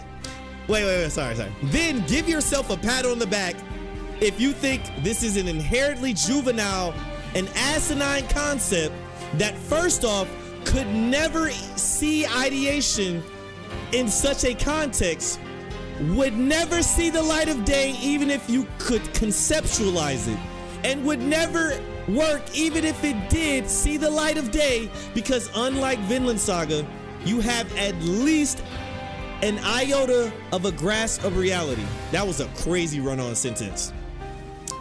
Vinland Saga Season 2 is not only ugly on the outside as an audio-visual experience, but also on the inside as a grossly delusional historical fiction that insists upon itself with pretentious moral righteousness, wanting to have its cake and eat it with its faux philosophizing while attempting to work within the confines of reality. It's a shonen in seinen's clothing. What started out as a half-decent historical fiction that read almost like a gritty epic with clear direction and dynamic characters to match degenerates into aimless, feeble meandering with sluggish pacing and lethargic characters that reads more like a rant from the author than an actual story, and its whiplash of a shift into a slice of life. The seeds of failure, however, were already sown from the very beginning of the series when Thorfinn's father spoke of the essence of his philosophy on his deathbed. A true warrior has no need for a sword. Like a true 17th century Bushido ideal samurai based in the 11th century Scandinavia who uses no sword in the literal sense of the words as opposed to metaphorically. Whilst admirable that he cast aside his penchant for violence and surrendered to a prestigious life of fierce warriorship in order to settle down with his wife and children and ensure them a peaceful life, the story would immortalize him as an aspirational wise man for orphaning a son and widowing a wife into misery because he surrendered to a death he could have easily avoided by sacrificing his family and himself for his moral code of pacifism. What if Askeladd, who'd already shown not to be trusted, didn't uphold his promise? Or if Bjorn massacred the Icelandic village anyway? Vinland Saga expects you to take Thor's unconvincing dichotomy in faith as it begins using this fundamentally flawed premise as the foundation of the slave arc in Thorfinn's character piece, and the self-defeating polarity of venerating an ideology that just leads to a family's demise is foreshadowing the story's downward spiral from this season onward. Thorfinn, seeing how well pacifism turned out for his father and reaping its fruits firsthand, suddenly becomes one himself this season. Whilst I don't know how to say that word, whilst anachronism is Vinland Saga's biggest problem, how it's flawed on a fundamental level because its thematic execution conflicts with its own established world due to the author projecting his modern day moral standards onto a story about 11th century Vikings. Its inoperative veer into a medieval farming simulator means the themes it wants to convey here aren't even made palatable on an external structural level. The slave arc lacks a defined act structure and feels like a tedious detour from the prologue with no narrative drive and momentum. There are long stretches of uneventful moments, mostly accompanied by Thorfinn and Einar babbling in a struggle to come to grasp the basic concept of self-preservation, as the directing in all of its unsophisticated artistry, or lack thereof, displays severed heads in order to depict the mental state of a man. All the philosophical rambling with obvious implications means pacing thrice as slow as the previous arc isn't compelling when it falls to be the psychological, character-driven, introspective it pretends to be. What other stories resolve in 3 episodes? Vinland Saga takes 24 to do without a convincing conclusion. There is no reason for over a dozen episodes to be dedicated to the bizarrely portrayed mundane slice of life of slaves on a farm. It's the most astroturfed way imaginable to advance Thorfinn's already deficient pacifist epiphany, especially when such an overarching theme is something as basic as slavery is bad. You are taught this in elementary school. This could have been done in less than 3 episodes under the dynamism of the prologue, and Thorfinn's pacifism would have at least been somewhat more believable in a plot with proper happenings gravitating him towards an active MC role instead of being glorified expedition dump in disguise for what he's thinking. The series' soft reset completely bottlenecks the natural progression of the once hot-blooded plot and the characters that the series laid out, and thus Farmland Saga struggles to justify its existence. It no longer moves forward in sharp incremental episodes, but wallows in nigh episodic bloat. The character who suffers the most from this stifling shift in direction is, of course, Thorfinn, who's treated like a messianic figure for some reason that the narrative never challenges the ideals of. You can now break down his character arc as Sasuke Uchiha into Jesus Christ. Honestly, Knut's way of peace is far more pragmatic, and he should have been the main character after Aslan's death. I agree. The plot is also cultivated primarily by poor character drama, unintelligent character decisions, accidental happenings, and plot devices, which is why, aside from most of the cast being lifeless husks, are also unlikable. Einar is only angry about no longer being a free man and seeing his family members murdered before his eyes in the immediate moment, and he and the 10 unrestrained slaves being transported by boat by the few Danish raiders never attempt to resist or hijack the vessel. Gardar is introduced to serve merely as a tool for the series to once again unsubtly preach, here's why violence is bad. In a scene that diminishes both his and Arnheid's, I don't remember how to say his name, character, after the two had already received incessant flashbacks that could have instead made way for more pivotal moments in the story, like a certain reunion not being underwhelming. Even the climax of this arc is an illusion of shallow thematic execution, a culmination of the poor character drama and unintelligent character actions, where Thorfinn displays suicidal levels of restraint that should have gotten himself killed if not for the plot armor that the narrative places on his idealism, followed by corny dialogue and an unbelievable resolution that assassinates Knut's character writing. I have no enemies. Bravo, Uzumaki Thorfinn.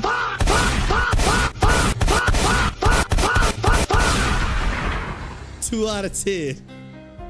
All right. So I agree.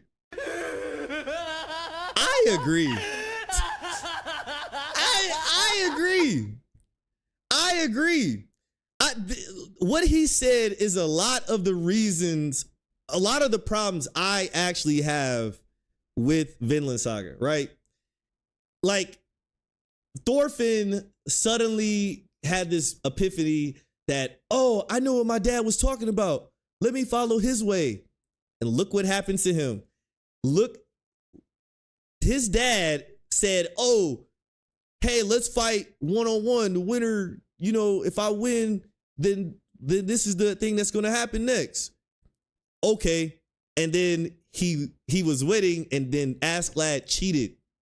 He cheated Thor's. And then he said, Askeladd, you lied. I did lie. Okay. And then Thor said, hey, you gonna leave my family alone, let them live and my people live? Askeladd said, yeah. You don't think he lied again? And like I said, the part where Thorfinn took all them punches, you could actually die from getting punched. A billion times, 100 head punches, you gonna die. Now let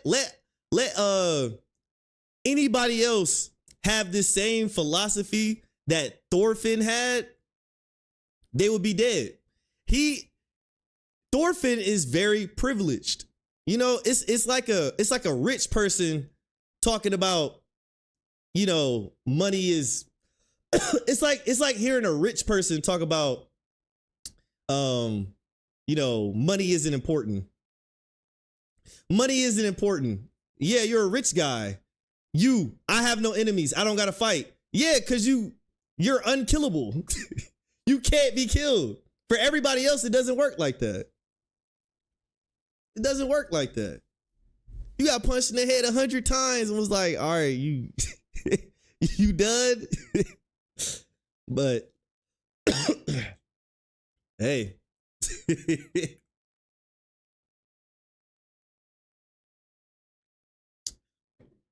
Woo! MHA time. Now, why would I choose an anime? Why would I choose an anime that I like? Why would I do that? I'm thinking of Baki. I like Baki. Fuck you, Ace. I'm trying to pick. Let's see. Let's take a look. You know what could be fun? Steins Gate could be fun. Psyche K, hell no. Please don't do Death Note.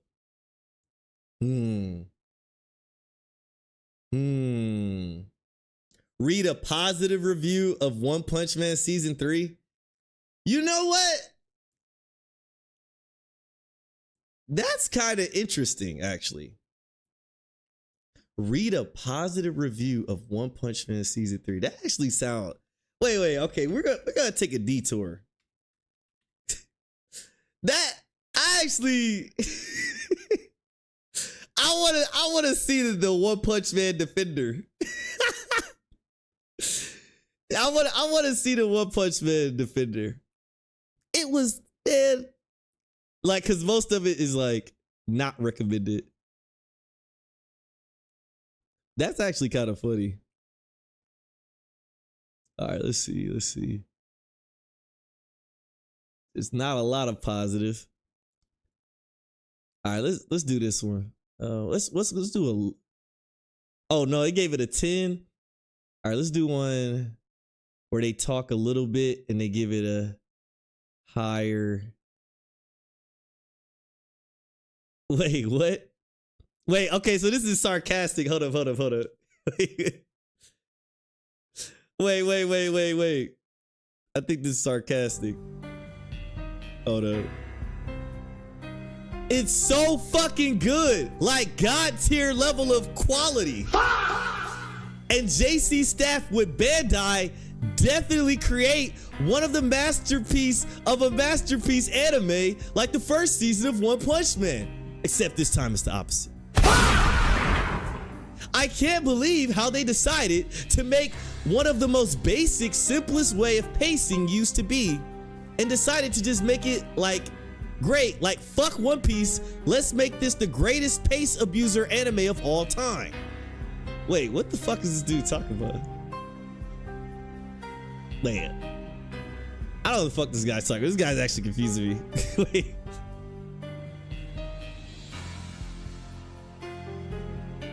I don't know what this fucking guy is talking about.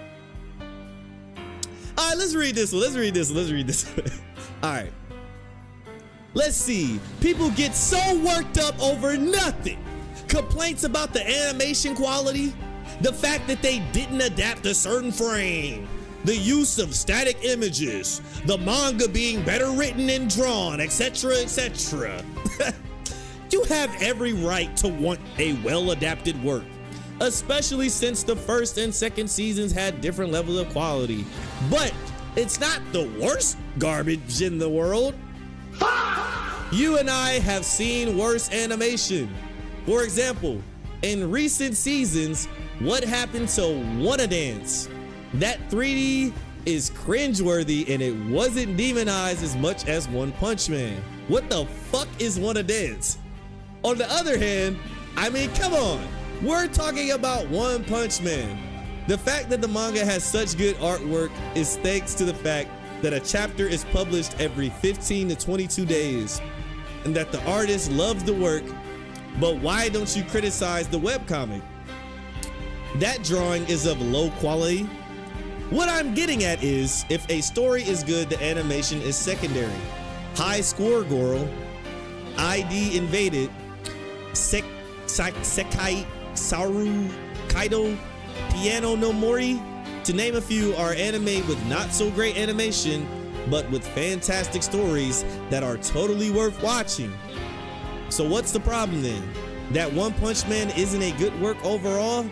It's just heroes punching each other against supposedly increasingly stronger monsters, where no matter what happens, nothing matters because our protagonist is One Punch Man. He's going to defeat everyone with a single punch anyway. It doesn't have a good story, so you can't expect good animation. As a studio, I'm not going to invest much in an anime that wastes animation on heartless battles, because that's what One Punch Man is. Just fights for the love of fighting without an important story, dramatic backstories, or noteworthy comedy. It's explosions of colors and ridiculous techniques, each one more impressive than the last.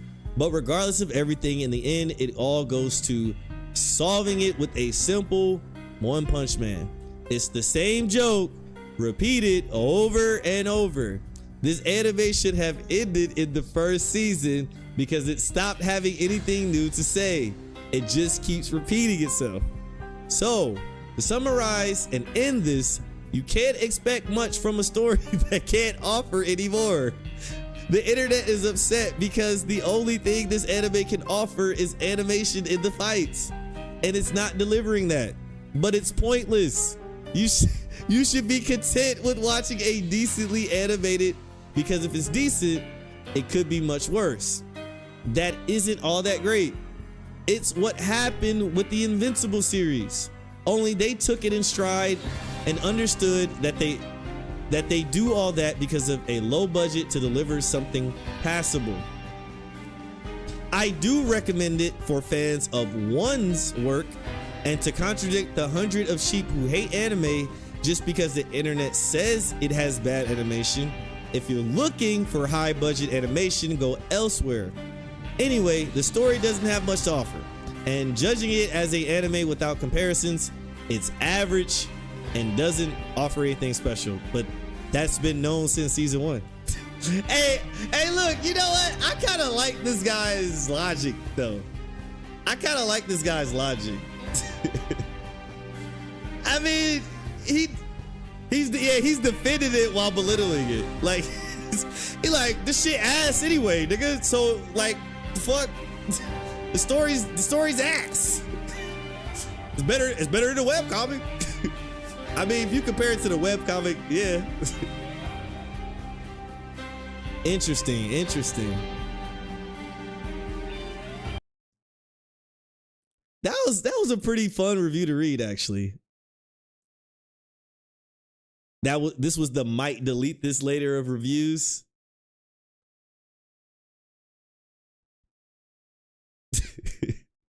So bad is good. All right, all right. What we reading next? Let me see. Who do I want to violate? Your voice is good for glazing. I don't know about negative reviews. Wait, what? Riku Red Falco?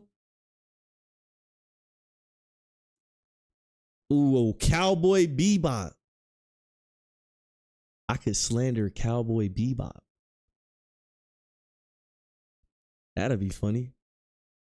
Don't you dare click on Hunter x Hunter. I've been thinking about it. I've been thinking about you. Ooh, no. Mob Psycho season 3.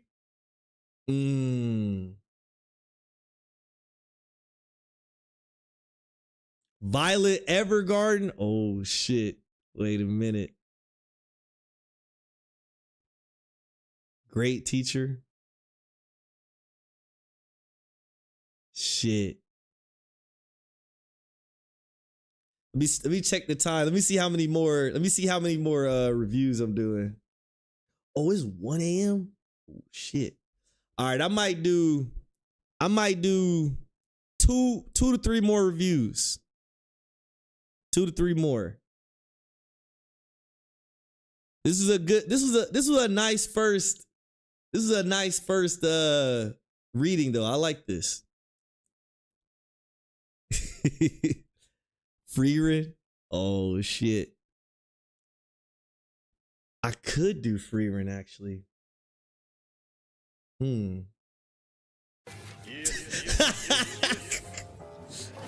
Oh shit. I'm a sadist. Hunter x Hunter. All right. Hunter x Hunter. You got it. Thank you so much, Paige. I appreciate you. All right. Oh, not preliminary. Bad review of Hunter x Hunter. I already know. We already know which arc they go shit on, right? We already know which arc they go shit on. All right, hold up.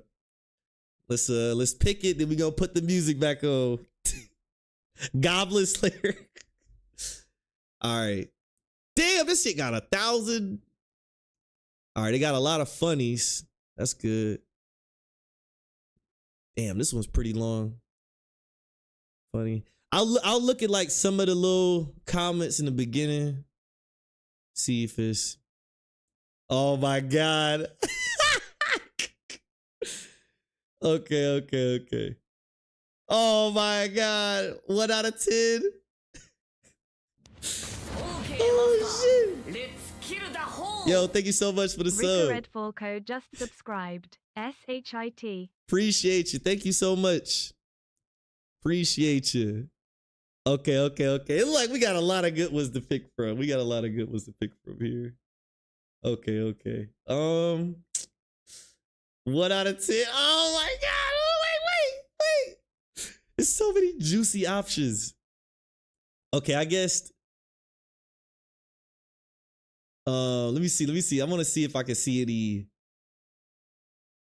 All right, you know what? Let's do this. We'll judge based off of the first paragraph if we should read the whole thing. We'll see the first paragraph and whichever was funniest or funnier or better or whatever.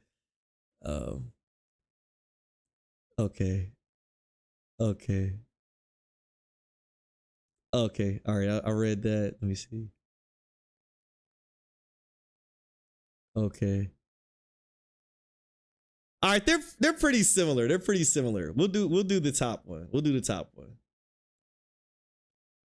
me see.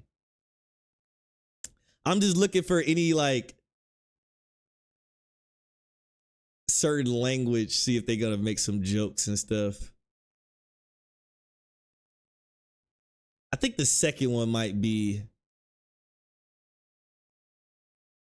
Second one might be better. I'm seeing a little bit of jokes in there. So let's do the second one. Let's try out the second one this time.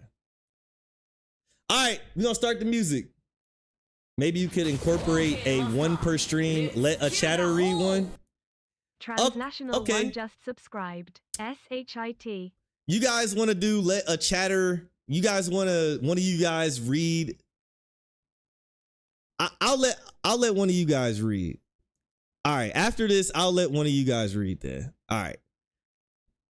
All right. Don't come up here saying the hard R, man. I'm gonna come find you. I'm gonna kill you. All right. All right. Let's cue the music then. Cue the music.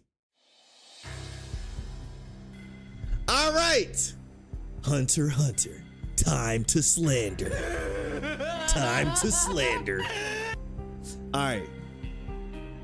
After years of everyone from my personal friends to random internet commentators imploring me to watch Madhouse's 2011 adaptation of Hunter x Hunter, I finally got around to it.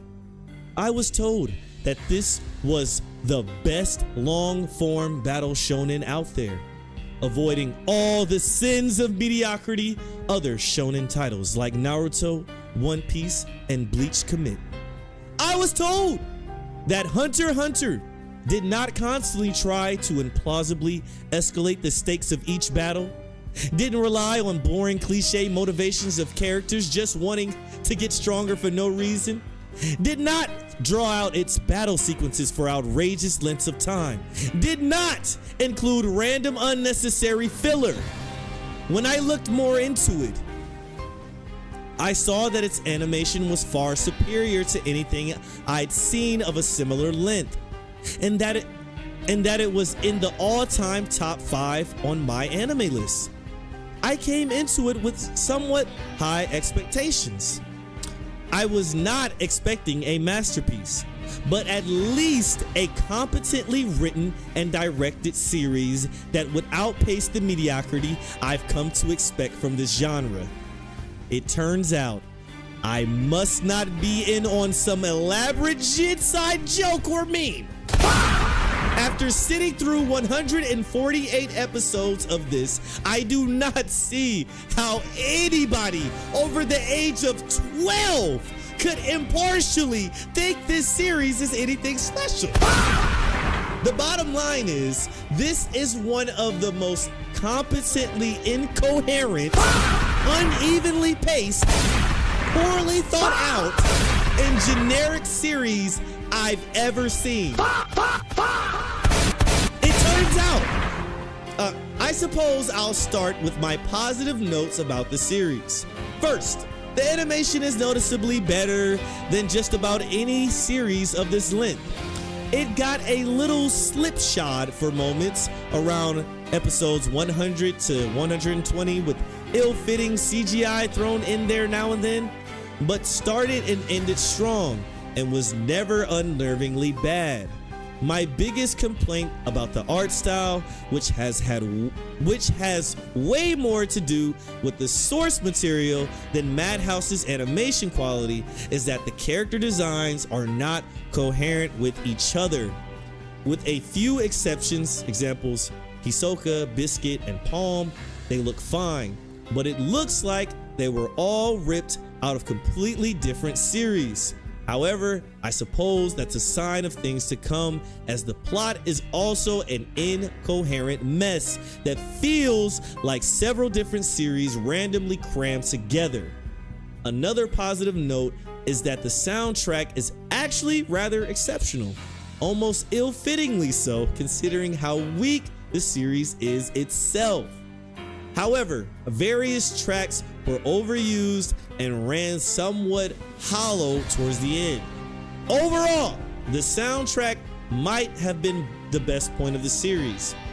The voice acting is mostly adequate, with Marius Issei's performance of Killua really standing out. I would recommend avoiding the English dub for the most part. I watched about half of the series dub, as some side characters have really shoddy and obnoxious actors. There are also redeeming aspects of the character development and plot progression. For the most part, all of the stuff I was told about it avoiding the sins most other shonen commit was true for the first 60 or so episodes. The first few fight scenes actually felt like refreshing deconstructions of what is so annoying about most shonen fight sequences. For an example, a character would start up some cliched banter about how powerful he was and how he couldn't be beaten like most scenes from Naruto, only to be shut up by a punch in the face. It felt refreshingly well paced in the first 3 or so arcs. The main cast of characters were rather endearing, and there was little in the way of boring filler. However, even in the early episodes, it never felt like anything special. I was enjoying it well enough and I could see why people really liked it, but it was somewhat generic and far from a masterpiece. The first arc was a fairly typical exam style arc with, very similar, for example, to the Chunin exams in Naruto. It revolves around our main character Gon trying to get a hunter license through an extremely difficult exam involving a wide variety of off-the-wall, unrelated tasks. The main point of this arc was to acquaint the viewers with the main cast of characters and introduce the notion of what a hunter is. There's Gon, a rather endearingly naive and ambitious 12-year-old trying to earn a hunter's license so he can meet his father who abandoned him as a child. A cliched lead for a shonen, but adequate. Kurapika, a somewhat ill-tempered but driven character bent on revenge for the murder of his people. Liario, a stock comedic relief character with a somewhat compelling backstory, best friends with Gon early on, who is trying to escape his family's will to turn him into an assassin. Oh, sorry. Easily, I fucked up. Sorry. Easily the best character of the series is Killua, a 12-year-old former assassin who becomes best friends with Gon early on, who is trying to escape his family's will to turn him into an assassin. Killua and Gon's friendship, that at times arguably verges into canon romance, at least from Killua's perspective, is really the highlight of the series. Killua's dark and brooding demeanor, as well as his high skill level, acts as a perfect counterbalance to the charming but comedically stupid naivety and innocence of Gon. The way Killua is constantly trying to prove himself that he's good enough for Gon was the only consistently good character dynamic that kept me watching through this series' most painful moments. The last and notable memorable character from this early sequence is Hisoka, a wildly underdeveloped, possibly pedophilic clown who seems only motivated to someday fight Gon because he wants a challenge. We're already getting into boring shonen cliches, and acts as the series' only consistent antagonist, even when he helps the main protagonist. But at least he's somewhat entertaining with how off the wall he is. Towards the end of this arc, though, you realize that it accomplishes almost nothing in the way of interesting world building. You realize about 15 episodes in, with some dismay, that Hunter is just a term for a generic action hero mercenary. It mostly turns out this exam is little more than a disconnected variety game show. But hey, at least the characters are somewhat compelling, if a little bland, and the games are somewhat interesting. At this point, I was still optimistic and thought if they fleshed out these main characters other than Killua a bit more, this could get good. As you get into the second arc, the series begins to go a little stale, and it becomes clear just how lazy and bland the supposed world building for this fictional setting is. After a few episodes of rallying Killua back from his family, which served for some interesting character building, the main 4 characters split up. Killua and Gon go participate in another shonen cliche of battle tournament to get money, as well as pawning some antiques on the side to obtain a video game that somehow has some hint as to how to find Gon's dad. The main point of this section is to engage in some world building around the use of aura and nin, the main fighting mechanic of this series. It renders the first arc mostly useless since it turns out obtaining the hunter's license didn't mean anything, meaning the notion there is not any unnecessary filler here is a lie. The fighting mechanics are over-explained at times and is a rather typical plot device for a shonen, but it gets the job done. This is one of the more boring and forgettable sections of the series, and that is saying something considering the tedium to come. What? You ain't, man, you tripping, bro. More interestingly, Kurapika begins to try and exact his revenge plot against a gang called the Phantom Spiders. And we get some interesting development of his character. Eventually, the two subplots of Gon and Killua training and Kurapika getting revenge dovetail as they try to stop the antagonist from robbing. The video game angle is forgotten for about 20 episodes, just one of the many times a key plot point will be randomly dropped. Oh, and now Leario is mostly forgotten, a sign of stupidity to come, as he and Kurapika, two of the only compelling main characters, are about to be completely forgotten for nearly 80 episodes. It's true, it's true. When Gon and Killua finally obtain their video game, the Greed Island arc starts. Here it becomes clear that this is far from what I was promised. Greed Island is easily the worst arc I've ever seen in any shonen.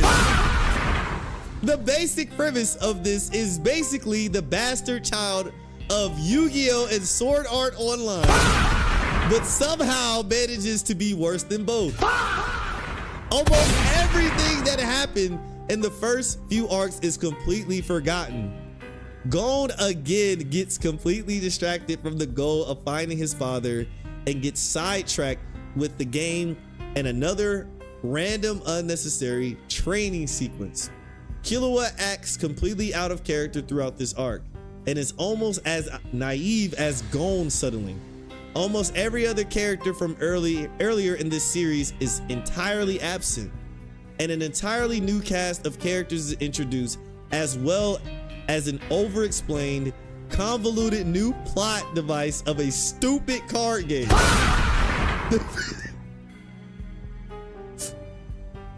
The Phantom Troop from Kurapika's arc shows up for a minute for no good reason and is then promptly forgotten, and Hisoka plays a big role but acts way out of his previously established character. The early part of this arc is a bunch of boring exposition spoon-fed to the viewer through badly written explanatory dialogue that needed to be done because the arc had nothing to do with anything before it. This really points to the problem of having such a completely incoherent, unrelated set of arcs. The viewer's time is wasted with a bunch of exposition when nobody really wants tedious explanations 60+ episodes into the series. It is really reminiscent of how dreary the filler arc at the end of the original Naruto was. But at least these filler serials made some sense. Most of the time, this arc was as convoluted and nonsensical as it was dull. The worst thing is during one of the most outrageously stupid moments in the history of shonen, a battle revolving around, of all things, dodgeball. That shit was peak. What the fuck this nigga talking about? All the worst cliches of mediocre shonen I was told Hunter x Hunter avoided were on full proud display. The basic rules of dodgeball are boringly over-explained through narration 8 times. The fight scene drags on for far too long. An emotionally driven power-up by Gon is what ultimately won it, and the antagonist for the fight was built up using boring tropes, such as defeating other characters' previous built-up previously built up as strong instantly to build up a new character's perceived powerfulness. The main antagonists for the arc were completely boring, unpredictable, and underdeveloped. Unpredictable is not bad. I barely made it through this arc and almost dropped the series altogether, but was told the next arc was better. Like the theme song, I was now growing weary of told me, damn, how long is this? It's pretty long. All right, we'll go a little bit faster. Like the theme song I was now growing weary of told me, there definitely is a good reason to persevere. So persevere I did. Turns out, just like my friends did when they told me this was the best shonen ever, that was mostly a lie. The Chimera Ant arc, which takes up about 40% of the series, was better from the start, but wound up being so horribly executed that it was really frustrating to watch. Killua's character got some important development with his relationship to Gon. A new rival for Gon's attention acted as a good foil to Killua. A little bit of somewhat interesting world building is accomplished, but I was not really noticing how horribly lazy, but I was now realizing how horridly lazy the world building was. Apparently, the world map is just a flip version of a real world Mercatus projection. But hey, it's something. I never saw that word, Mercatus. Again, this arc has almost nothing to do with anything that came before it. An entirely new cast of characters are introduced, and we're exposed to even more exposition. But at least the exposition is somewhat enjoyable this time around.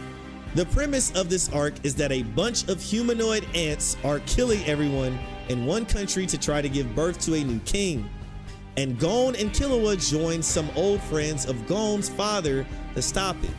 The antagonists this time around are by far the most interesting and dynamic of the whole series, and provide interesting external commentary on human societies. The premise is interesting. It was paced slower, but felt well executed. It was thematically interesting. Around 95, I was thinking this series might redeem itself. Then the main battle sequence start, and the so far passable Chimera Ant arc completely jumps the shark. A whole bunch of characters we only got vague backstories on 20 to 30 episodes earlier are suddenly super important, so it's hard to keep track of what's going on. The battle sequence is now drawn out. It makes Dragon Ball seem snappy. Seriously, a good 20 episodes into the big important climactic attack on the antagonist, their narrator announces only 3 minutes have passed. Speaking of the narrator, that's the worst part of this arc. Almost every damn moment of episodes 100 to 120 is taken up by horribly written, contrived narration. Every move in the battle, every psychological state of every character is just spoon-fed by the narrator. It's not like the directors were incapable of subtlety. It's not like the directors were incapable of subtlety. Most of the narration was completely unnecessary, since Madhouse actually did a decent job at subtly portraying battle techniques and emotional dispositions, although the animation through this arc was the worst of the series.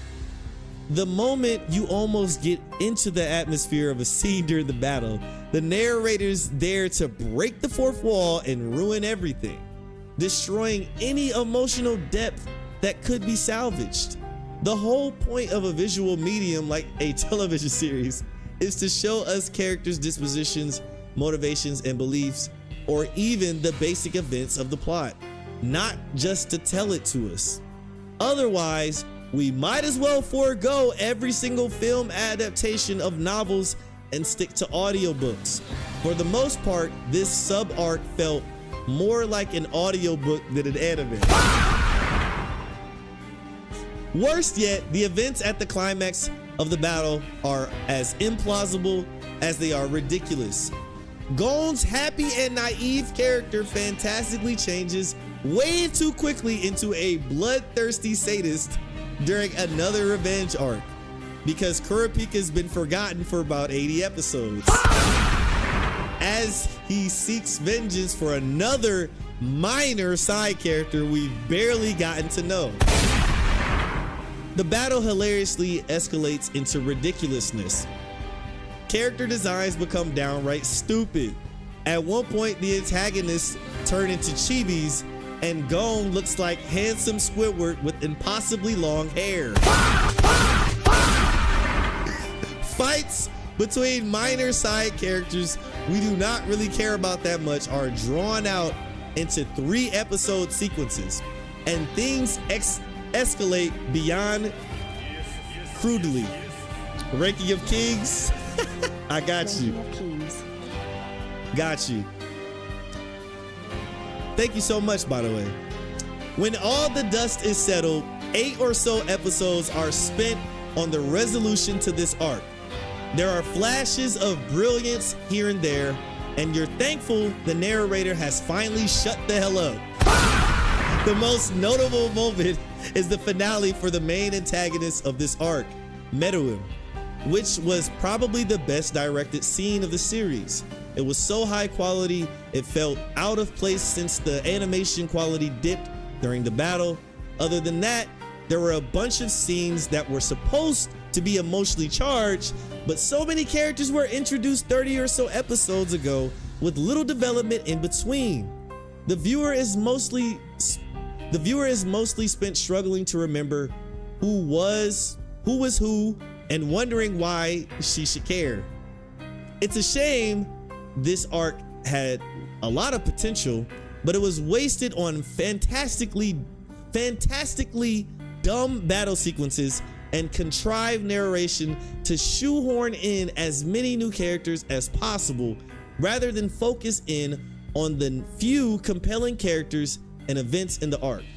The most notable half-delivered promise of this arc was the rather rushed development of the main antagonist Meruem, which was incredibly compelling before the battle. It's amazing how the most drawn-out section of this anime managed to rush even the most important parts, like Gon's dynamic change in his quest for revenge, or Meruem's battle between being an ant and a human. But hey, at least they didn't just randomly forget key characters and plot points from this arc like they did everywhere else. Woo! It's a doozy.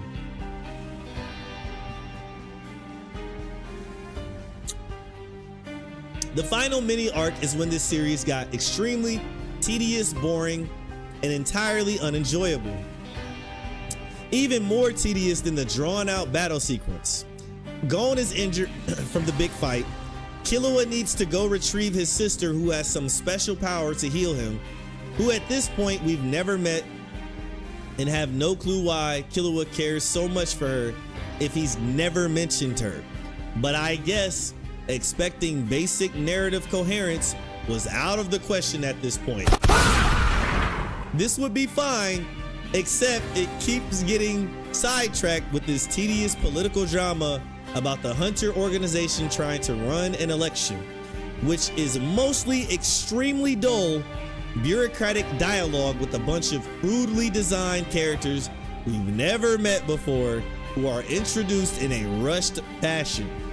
Remember that infamous scene from the Phantom Menace where they sit in the Galactic Senate talking for too long?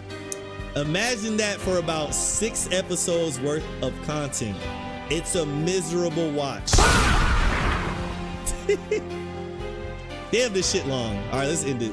It ends on a higher note. The stupid election bureaucracy fizzles out, and it turns out to have mattered even less than we thought it did. Gon gets reunited with his father, which is nice enough. There's a lack of satisfying resolve in Gon and Killua's friendship, but after 90 episodes of garbage, the last three or so were stronger. I suppose Madhouse deserves some credit for wrapping up an unfinished manga with a plausibly fulfilling ending. Honestly, I do not really know why anyone takes this series all that seriously. This only deserves a small fraction of the hype and critical acclaim it gets. Maybe people are so desperate for a competently animated long-form shonen that is less than 500 episodes, they're willing to overlook the deep flaws in this show? Damn. It feels like a completely incoherent Dungeons and Dragons campaign run by a bunch of ADHD 11-year-olds on crack. Maybe if you like the off-the-wall style of storytelling and the way it constantly and implausibly ups the ante on your willful suspension of disbelief. But even so, it is downright frustrating when key characters and plot points are completely forgotten, when you have to sit through exposition after exposition, or when battles get drawn out and cliche as they do in the series. The only reason it's not getting a lower score is because Killua is a uniquely memorable and well-written, well-developed character. The first 50 or so episodes were at least enjoyable, and it does deserve some credit for being much more visually polished than most of its peers. Consider how Hunter x Hunter compares with other long-form battle shonen that are notable for their mediocrity even during its most successful arcs. Compare it to, for example, Naruto or Shingeki no Kyojin. What keeps me hooked on a series like Naruto or Attack on Titan, despite how deeply flawed they are, is that they are coherent, well-defined, and interesting worlds into which I can get somewhat immersed. If I'm investing more than 100 episodes into a series, I want to get lost in the world. I can tolerate implausibly high-stakes battle sequences where the main character is just screaming like in Attack on Titan if the setting is interesting and the premise is compelling. I can sit through bland exposition of a new larger cast of characters 200 episodes into Naruto Shippuden if I get a sense of how they fit into the larger narrative of the world. Sure, when Hunter x Hunter is at its best in the first third of the series, it avoids some of the glaring flaws of those shows with ridiculously drawn out battle sequences, spoon-fed explanations, and constant escalation issues. However, it has no sense of immersion or coherent world building at all, since the setting and premise is so generic and never fully fleshed out. When there's an attempt to give a sense of setting, the elements are randomly pulled out of someone's ass on the spot with contrived narration, and it usually contradicts whatever came before it. Even the city names are generic. Lazy knockoffs like York New City or Pajing. Gon's main attack is based off of rock, paper, scissors, for Christ's sake. The result is when the few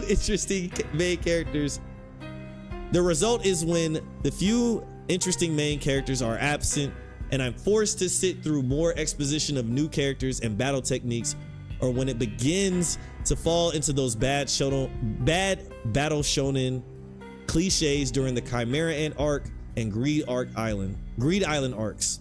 I just lose all sense of interest, and watching the series becomes a dull exercise in perseverance.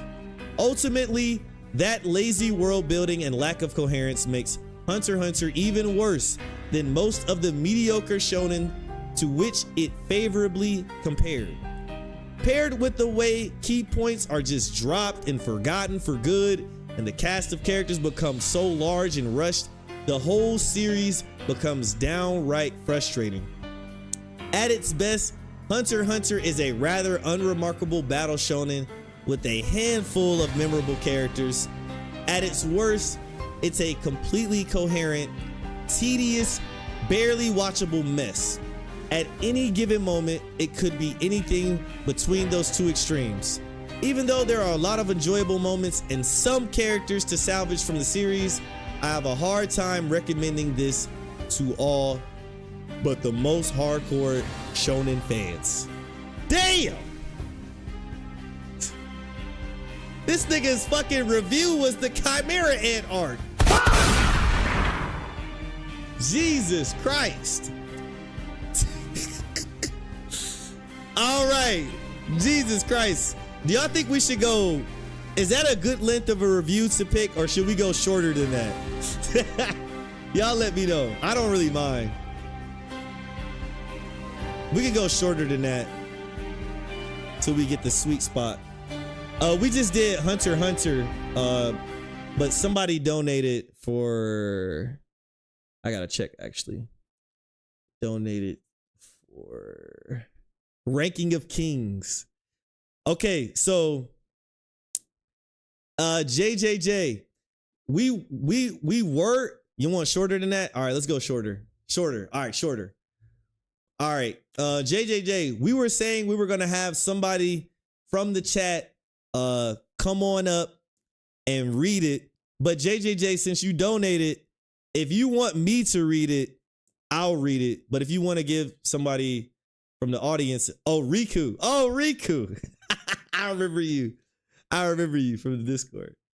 If you want him to read it, I'll have him read it. I'll let you decide though, since you're the one that donated, JJJ. All right, so let's pull that up. I didn't know anime was this deep. Yo, this shit get deep on. Bro, they be writing crazy long reviews on this.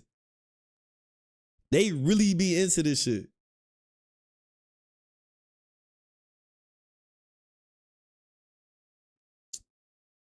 No, not you, JJJ. I'm talking about somebody else, Riku. Somebody in the chat named Riku is gonna read it. But if you want me to read it, I'll read it, is what I was saying. All right, Ranking of Kings. Let me ask y'all this.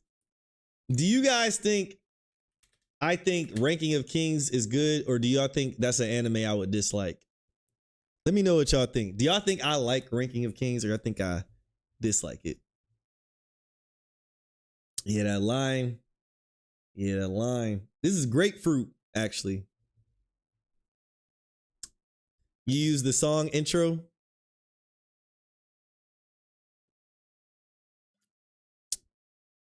That was a good catch. I love that opening. You probably dislike it because it starts out all cute. Dislike. Like it, but hate the ending. I remember you saying you didn't like it. All right, so I'll say this. Kiro, you hit it. I loved Ranking of Kings all the way up towards around the end.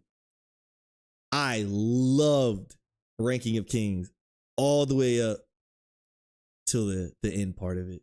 So I'm wondering if that's what somebody might say.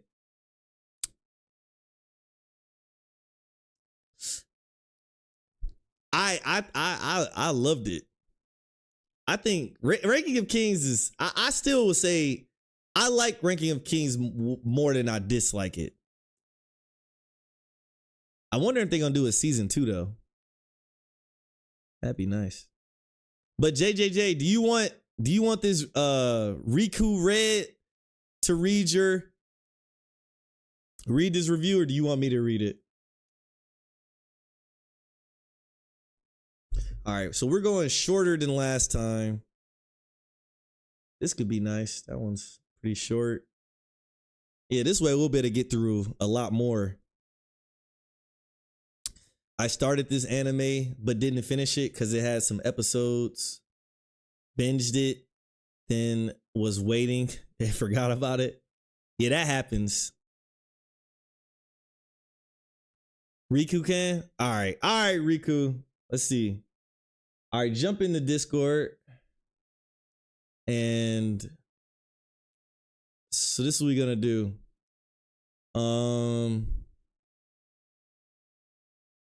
So if you're in a Discord, jump into, okay, I see you. All right, that works. And I'm gonna just pull you into this private chat. All right, let's make sure you can hear me and I can hear you. Can you hear me? Sure. Yeah, I can hear you. What's up? Awesome. How you doing today, man? Doing good. What's good, chat? If you guys don't know me, I'm Ricky Red Falco. I'm gonna be reading. Hell yeah. Whatever. Can you see? Are you gonna see my screen or are you gonna pull it up yourself? Yeah, can you share your screen so I can just see them like in a? Oh, that makes sense. Yeah. Gotcha. Yeah, I got this one. Trust me, I'm gonna make him sound like a bitch. Read, nigga. Yeah. I got this. If you fuck up, I'm gonna make fun of you. I'm not gonna lie. So no pressure though. No I pressure. already said if I fuck up, they can ban me. Honestly, I already said it. All right, let me share screen. All right. Boom. There you go. You see that? I see it. Nice. Yeah, I see it. Nice. I'm doing the one from Duvet. Ranking of Kings. Yeah. Let me get you a good one. Let me get you a good one. It don't matter the length, honestly. I'll do it. I'll do whatever. That's what she said. All right.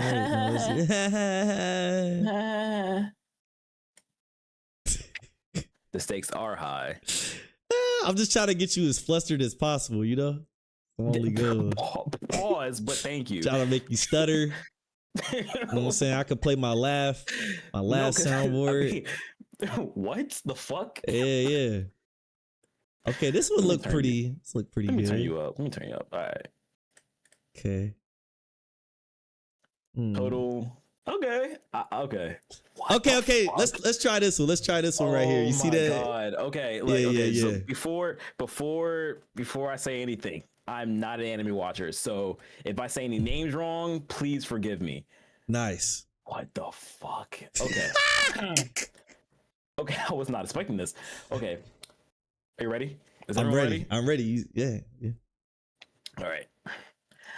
Osama ranking, a story with the title that has zero relevance to anything. Story visuals from the 90s that makes even the early One Piece fans cringe. With a cast of characters each dumber than other, and an MC that is so pitiful you want to put them out of their misery.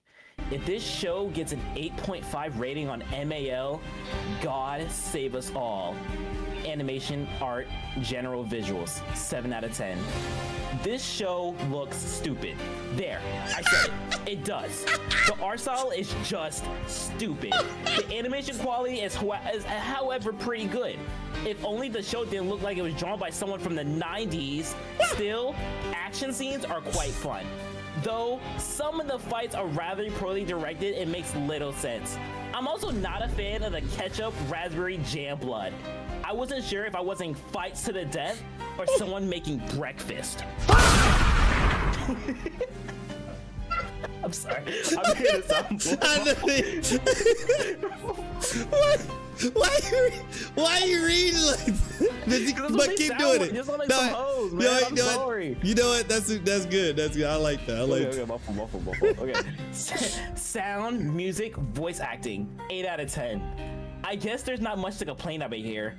Music, it's good. Voice acting is solid, though I find it pretty disturbing that the main character is deaf and mute and continues to make disgusting sounds. While accurate to life as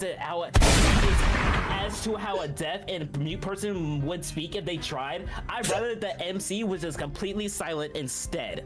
Story, 3 out of 10. Average and stupid. That's the only way to describe the story. Full of endless plot holes and loose ends. Missing explanations, irrational character decisions, and straight up nonsense. Pace is just all over the place. There's never any real suspense because nobody dies. As there's a character with healing powers who just keeps bringing everyone back. ... The story features a deaf mute kid with dwarvism. That's not funny. Wait, why are you laughing? Yo, why are you laughing? Wait, no, it's not funny. No, I'm not laughing. No one read that. with dwarvism. Oh my god. And zero fits. Bro. Okay. No, don't get. I didn't laugh. No, you good. No, we're not. Okay. Yeah. Who, despite everything, just happens to be the nicest person in existence. Why? Well, fuck you. That's why. Characters just have to be the goodest of good. Doesn't matter if they're born disabled or liked by everyone. They must be happy and pigs and shit and inspire all us to be good. Anyways, the cripple of the... Damn, nigga. Wait, where you at? Where you at? Sorry. Anyways, the cripple of the kid is the son. That's where I'm at. Okay. Anyways, the cripple of the kid is the son of a great king, and he's supposed to become the next king. But shit happens, and he's rightfully kicked out. And because he's determined to become the king nonetheless, some folks like him. He travels another kingdom where he finds a mentor and spends a few weeks training him. That turns into be a cripple. Into what? Why are you laughing? No one's laughing. Into the most powerful human being in the universe. Because, yeah, sure. Why not? All the while, the kinds of nonsense is happening in the kingdom because a bunch of characters have all their marbles. What is this? What the fuck You never watched this shit? No, I don't. This shit is it's pretty true. Like it's funny. It's pretty true. Fuck? They're not lying. Okay. Wait, where'd I go? Anyways, the cripple of this kid is the son of a great king that's supposed to be the next king. But shit happens and he's rightfully kicked out. Oh, I read that. My fault. Yeah. All the while, the nonsense that's happening in the kingdom is a bunch of kids that lost their marbles and are doing all kinds of gibberish. So the cripple, who's now a god, has to return to save the day? Question mark? Also, I guess it's worth mentioning that the title, which talks about the ranking of the kids, is some arbitrary ranking, giving to the kings of this fantasy, and yeah, it literally doesn't mean a thing. And it's never relevant. Wow. Clap, clap. Amazing story. Please stop. Characters, 3 out of 10. Everyone is stupid. I can't find a way to sugarcoat it. And I find it hilarious that the art style is so goofy and somehow fits the characters perfectly because everyone's brains are just as goofy. Not a single character in the show makes any goddamn sense. Everyone is just dumb and keeps doing dumb shit. We talked about the MC, who's apparently the paragon of goodness, but is also the only character trait that he really has. His personality is thin as a paper. No real grand motivations or aspirations other than, I must become the great king, which is just borrowing aspirations from his own parents. How original. He's all about the power of love and friendship. Zero life skills, knowledge, or capacity. But oh yes, everyone must save everyone through that willpower alone. Oh, and how anime loves that trope. I just think that they must be the most unlikable and most pathetic character in the history of anime. I thought Bungoy Sway Dogs is a sushi takes the cake. What the fuck did I just read? But at least he has a functional body and acts like the mostly normal, if depressed, human being. While the MC in the show is a funny sounding cripple who should have died 10 times over because he was that dumb. Damn. Side characters aren't any better. The MC gets a sidekick who's essentially a Sasuke from Naruto, except far more pathetic. The MC's family is about as cliche as expected. A half-brother that makes fun of him for being weak, a stepmother that's half-brother who similarly considers him a failure. All kinds of royal servants that flip-flop between loyal and betraying him. It's a mess. Though arguably none of them are as bad as the so-called villains who have some had the most stupid motivations I've ever seen in any anime ever. And some of the most stupid plans of execution. I keep beating my head against the wall out of frustration as watch the show, hoping that all the nonsense will make perfect sense again, but it never did. Everyone is just stupid. Total 6 out of 10. Do I keep reading that?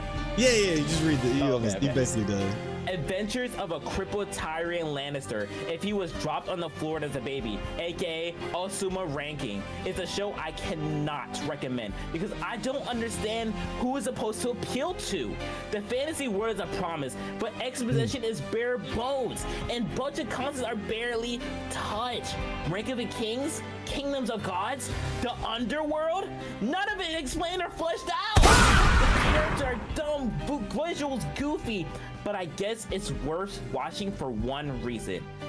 Just to be able to say that you watched this super highly rated show so that when someone recommends it next, you could tell them to eat a bag of dicks. Wow. 6. All right. All right. That was a pretty good reading. What y'all think? Was that a W reading? Was that W? Was that Or W? my chat? boy Reed, my boy Riku. Rick Red Falco on all socials. W Zesty Readings. Okay, but like that's exactly what he sounds like. I'm just saying. The voice was funny. The voice was funny. I was spinning the whole time. I was cracking up. The whole time. Thank you. Oh Appreciate my that. god, that was funny. I'm telling you, I've been sitting here like, oh my god, let me do this real quick. He was just preparing the voice. I was prepping. Please, brother. What? Yeah. Kick. My feet was kicking in the air and everything. He said. Yeah, I was. He said he felt the hater energy. Nice. The fa is too loud. Oh my bad. I can turn it down actually. All right, man. Thank you so much for coming on to read, man. Thank you. No Biggest problem. fan. Appreciate you. Appreciate Have a you good too. night. You too. Oh, that was awesome. W Spaceman with the coming in with the sound effects. Nah, that was pretty good. W Reed. Okay, good. Wow. We got some talented readers in here. When is MHA time? Listen, I'm about to read one more and it's not gonna be MHA. Listen, why would I slander my enemy?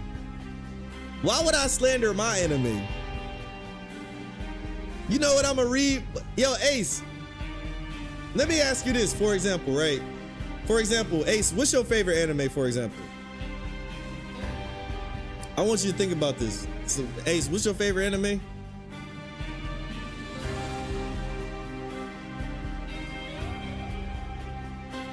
Ace, what's your favorite anime? Oh, ALT, okay.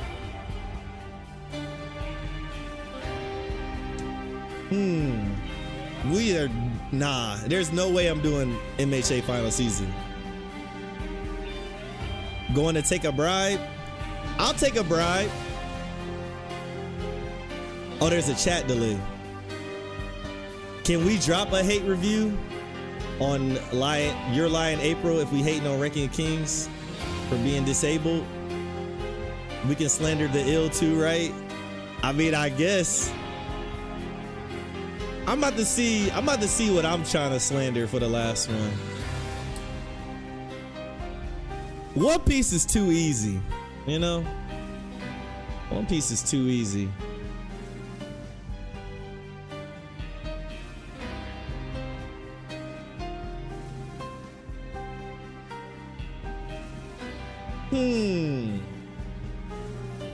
Oh my God, I know what I want. I think I know what I want.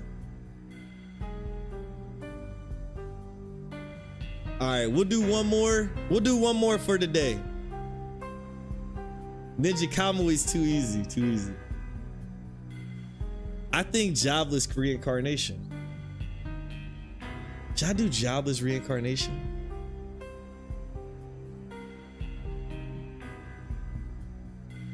No, I'm thinking either jobless reincarnation or Tokyo Revengers. That's gonna be boring. Maybe I'll pick a good anime that I really like. Let me do that. Oh, okay. All right. Cowboy Bebop, Bebop. Cowboy Bebop. All right, thank you so much, Quinn. We're gonna do Cowboy Bebop to end off our first. Yeah, no low hanging fruit. Okay, I got you. I just wanted to slander jobless reincarnation, but we'll do Cowboy Bebop. Thank you so much, Quinn, for the super chat. Appreciate you. All right. Cowboy Bebop. We'll have a we'll have a new soundtrack for the next episode. All right. The final slandering. Let me turn down the fa sound real quick. Let me turn it down. So let me press it. Prepare your ears. Okay, hold on. Let me see. Oh, that's the right foot. Let me turn it down a little bit. that should be better. Let me check the gunshot. Oh, let me turn it down a little bit. Let me turn it down a little bit. All right, that's a little reasonable. Okay, there we go. All right, we good. All right. Now let's do filter. Not recommended. You want me to turn the gunshot up? I can turn it up. Let me ask you some questions after you're done slandering. Okay, yeah, we can do that. All right, let's slander some Cowboy Bebop. This person didn't even finish it. Okay, that looked pretty well thought out. Okay, the second one. 41 said this is funny. So we might do that one because 41 people said it's funny and it's decently long. Not too long, too.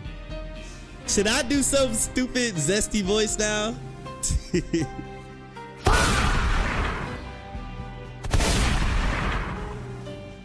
All right. Should I do some stupid voice or should I just do my voice I've been doing? Mastered ultra gay? Oh my God. Nick Do? Nigga, you always zesty. Find a review hating on it so bad that the person prefers the live action. All right, let me see.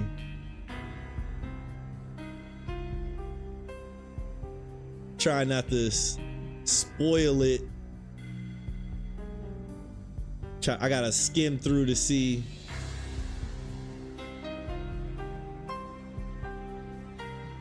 All right, if anything, I might read a couple more, but I think this this one with 41 funnies is probably our best bet. That's 41 funny reactions. So let's try it out. All right. I think it's quite saddening that I don't have anything better to do than writing a review. Oh, Christmas, on Christmas. However, this really needs to be done at some point. And while other people are eating cookies, I'll do this one. Cowboy Bebop review MK11. New and improved, rated by my new guidelines. What the fuck? What kind of start is that? First of all, yes, I still dislike Cowboy Bebop, and even without rereading it, I still remember the opening phrase from my first review.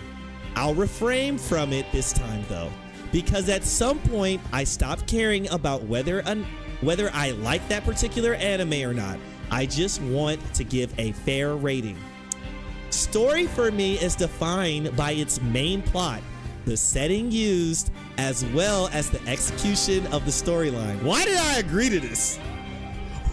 Why did I agree to talk like this?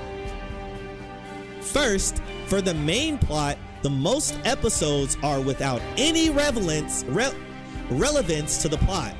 They neither help to develop the cast, nor do they illustrate the setting. They are filler. Nothing more and nothing less. And to be perfectly honest, I don't think it's a viable option to spam filler after filler without even explaining what the anime is about. My God. When I first watched this anime, I lost interest after a mere 3 episodes and dropped it. For reference, by now I watched this anime like 3 times only for review reasons. But without filler episodes, what is actually left? A story which couldn't be more cliche? A story of 2 former friends who fell in love with the same woman? Ugh, revenge, bloodlust, the usual stuff. As for the setting, to be honest, I don't have the most experience with science fiction, but I feel like this is one of the worst tries. The ring travel system doesn't make sense in the slightest, nor does the spaceships. The first thing that comes to mind is Spike's spaceship, the swordfish. It wouldn't even be able to navigate in space, much less in the atmosphere. Well, crash and burn, Spike. Dumbass. Dusty. I guess. Execution. I think I already mentioned that fillers before the story isn't exactly the best way to hook the audience. As for the main story, I already said that it's a rather cliche one. Everything beyond that would be a spoiler. Well, you get the picture. So overall, we have a B-movie storyline sprinkled with fillers, a logically flawed setting, and a rather bad execution, which never hooked me up. Overall, 4 out of 10 for the story. Next is the artwork, which not just considers the artwork for the characters, but also the background, as well as the fluency of animation, especially during battle scenes. To be blunt, compared to other anime of that time, Cowboy Bebop's artworks aren't anything bad. They just do their job just fine without being groundbreaking or breathtaking. The backgrounds, on the other hand, are rather often undetailed. And I can't even recall scenes in which parts of the screen were whited out without being flashbacks. This leaves the animation, which as always in Watanabe's works, quite flashy, but only style and no substance. The choreography is pretty bad. Summing it up, the character artworks are up to par, while the backgrounds and the animations are quite lackluster. Overall, 5 out of 10 for art. For the sound, I rate the voiceover, Japanese dub only, as well as the OST, background music, and the opening and the ending. So let's kick it off with the voices. I don't really like the Japanese cast, which in my opinion failed to express any feelings their characters might have. Without the video and subs, I couldn't imagine whether the characters are sad, happy, or whatever. Overall, a pretty bad performance. The English cast, on the other hand, was pretty damn good, and I have to give credit to them. This is hard, dude. Bro, yeah, my voice is dying. I don't know how he did this. Okay, let me recover for a second. Yo, talking like a girl is fucking hard. Oh shit, okay. Oh fuck. All right. Ooh. Yo, I can't talk like a girl, but that shit is hard. All right. Overall, pretty bad performance. The English cast, on the other hand, was pretty damn good, and I have to give credit to them. This is one of the best dubs I know. As for the OST, I wondered why I couldn't remember even a single track. After rewatching an episode, I knew, because there is next to none OST most of the time. The few OSTs presented are more to underline the plot, but on their own don't really pack a punch. Lastly, the opening and ending themes. I don't really like blues to begin with, but I don't really feel like the theme fits action headhunter stuff too well. It felt more like some detective story or the like, at least to me.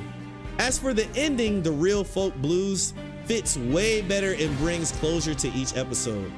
Final scores for sound: bad Japanese cast, which produces no feeling, next to non-existent OST with forgettable tracks, and a mediocre opening, but okay ending. A mediocre opening is crazy. That's crazy. Characters should preferably have some catchy initial designs, good relations with their surroundings, and a good development, which is why I rate characters in three categories. Initial designs. I don't think Cowboy Bebop reinvented the wheel with their characters, but they fulfilled their purpose. Jet as that cop who left the police to deliver justice on his own, the more or less sexy girl, and the easygoing main lead. Unfortunately, I never felt like they had any relations with each other. None of their interactions with each other, but also with the surroundings felt real to me, because basically they had no counterparts they could greatly argue with. As for the development, quite honestly, I don't think that any of the characters had great development. Thinking back, I can't recall much of a development to begin with. The Spike from episode 26 will act like the Spike from episode 1 or 4, or which episode you want to choose from. Niggas don't develop, I guess. Same goes for most other characters, with only Faye being the exception. So overall, the characters are rather disappointing, especially when they started with promising designs, but their interaction was non-existent and the development was poor. Overall, 4 out of 10 for the cast of Cowboy Bebop. Enjoyment. Well, that's something everyone should decide for themselves. For me, at least, it was a 1 out of 10. Why? Because I answered these questions honestly. How much did I like the scene episodes? How much do I want to see the story continue? 0 to 3. Would I recommend it to someone? Would I watch it again just for fun? Quite honestly, for me, the obvious answer is no, no, and no, and no. Overall, well, 3.6 is pretty bad. Bad. I don't like it. But if you do, feel free to do so. That's called taste. TLDR, forgettable story with a lot of flaws and filler, acceptable artworks, rather weak OST and voiceovers, and a weak character development. I'm always open for feedback. Thanks in advance. See you later. Okay. Oh, that was an interesting read. That was an interesting read. That was I don't know what it was about that reading that. They had an interesting way. W hater. Is this a W hater? That was I couldn't be mad at that. I think Cowboy Bebop is frankly overrated, but to say it's not well choreographed, that was the one thing that stuck out to me too. Like more than anything was not well choreographed. I think Cowboy Bebop has choreography that still stands the test of time. So that was a pretty ridiculous take. That was a terrible take, actually.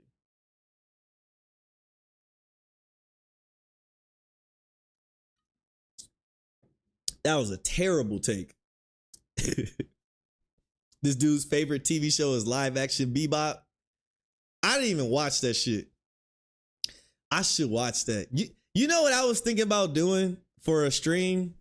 I was thinking about just watching some live action anime.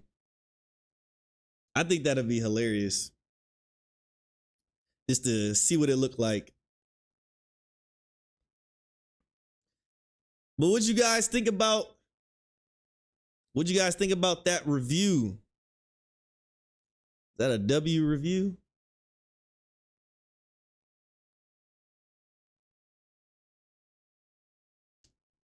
That are done good? I think it'd be fun to watch some. Oh yeah, dude. Yeah, I did have somebody who was in hot take jail for saying Cowboy Bebop was boring. That's funny. It's funny, y'all be remembering shit from my skits. More than I do.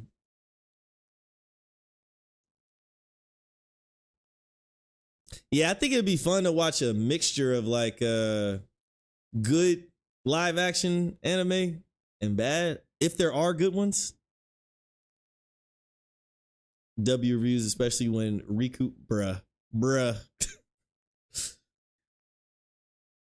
Cilvanis, your JJK side kicking in.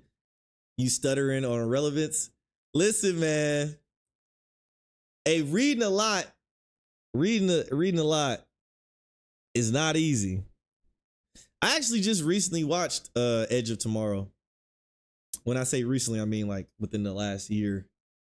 It's actually pretty good. I need bottles of water. I'm gonna have bottles of water just lined up for the next time we do this. We gotta do another anime hot takes video. People like that series way too much. I have to keep. I'm gonna do. Yeah, I think I want to do like a. I want to do when I do the next anime hot takes. I want to keep exploring like different scenarios though. I think that'll make it fun.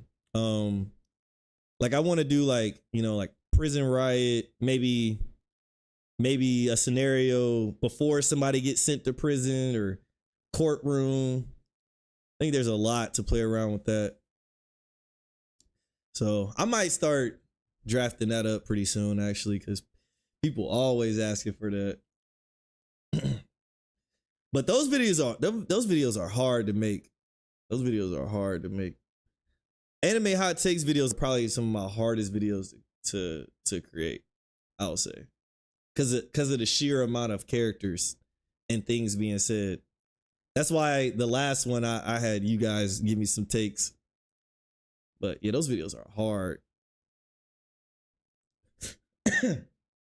Cilvanis, you plan on just being spontaneous with stream ideas, or are you gonna plan a set kind of schedule? I would love to be on a schedule.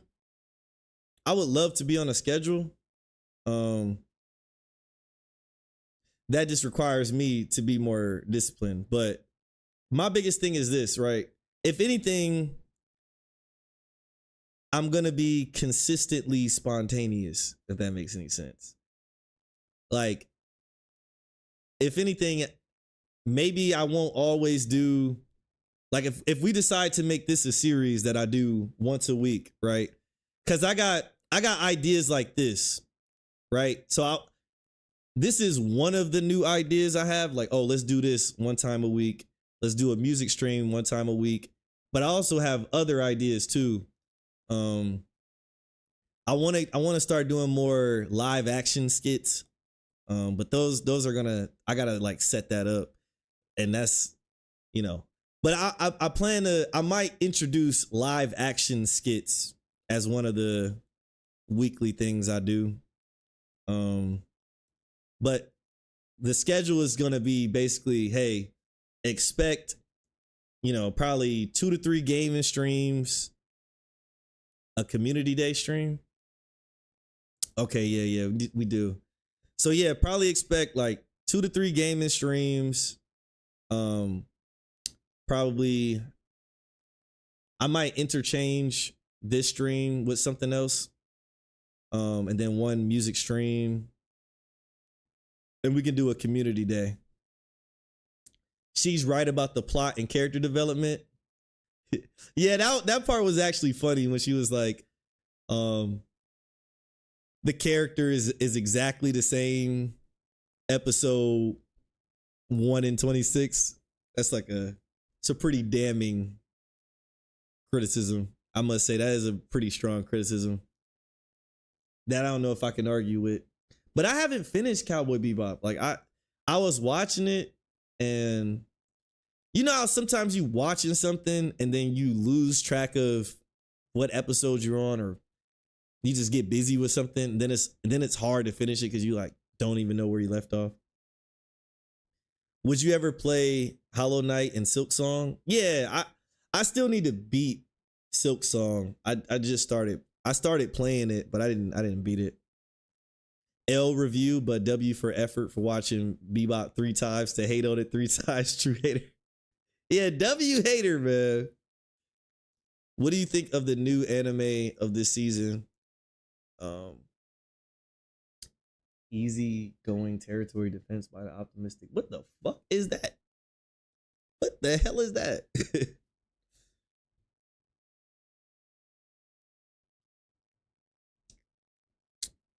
Well, all right, guys.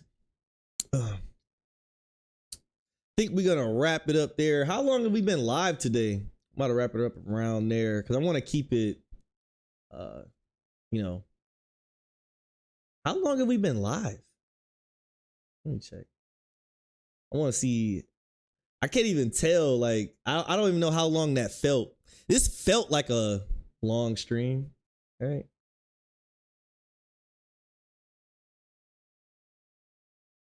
Three hours? 3-hour stream. Nice. Nice. All right. You've been yapping off for 3 hours. Exactly. Like, so that's why the stream started 3 hours and 5 minutes ago. Oh, nice. We got commands. But look, man, you guys, I'm about to put my Discord in the chat. You guys join the Discord, you'll be able to see every time that I go live and know what the plans are. Probably gonna stream some more Resident Evil 8 tomorrow because I want to beat that before the new Resident Evil 9 comes out. The trash rapper video was pretty funny. I'm glad you enjoyed it. I'm glad you enjoyed it. Yeah, I gotta do another rapper video soon too. Oh man, got a lot to do, man. It's fun. You should check the reviewer's anime scoring profile after reading the review to spot an agenda. All right, we'll check this person's, then we'll. They didn't like Cowboy Bebop, but let's see what their favorite anime. The favorites. Okay. Gintama. I don't know what anime this is. Chia. Uru. What the fuck is this?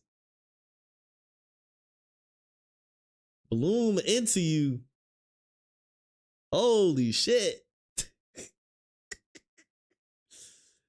Hey, yo! Oh no! Hey! Hey! Oh no! Did Hoyo just disappear? Hoyo in here? What the? This is your favorite? There's no way this is good. There's 0% chance this anime is good. It's just not possible. I need to. There's no way this is good. Right? What could possibly happen in this anime? What could possibly happen? You think Hoyo only shows up on Kick? We'll do a Kick stream soon. Watch an episode on stream. I was thinking about doing a stream where I watch like sus ass anime. Citrus. Oh man. Niggas really watching this.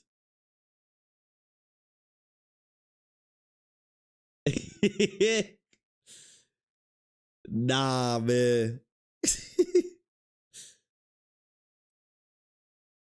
Oh, they like My Hero. Well, all right, man. Appreciate you guys, man. We're going to do another stream tomorrow. Make sure y'all join in that Discord. This has been episode 1 of reading bad reviews of your favorite anime. Thank you so much for joining me tonight. I had a lot of fun, slandered a lot of anime, and we're going to slander some more. Probably next week. I don't know. But all right, you guys have a good night. All right. Peace.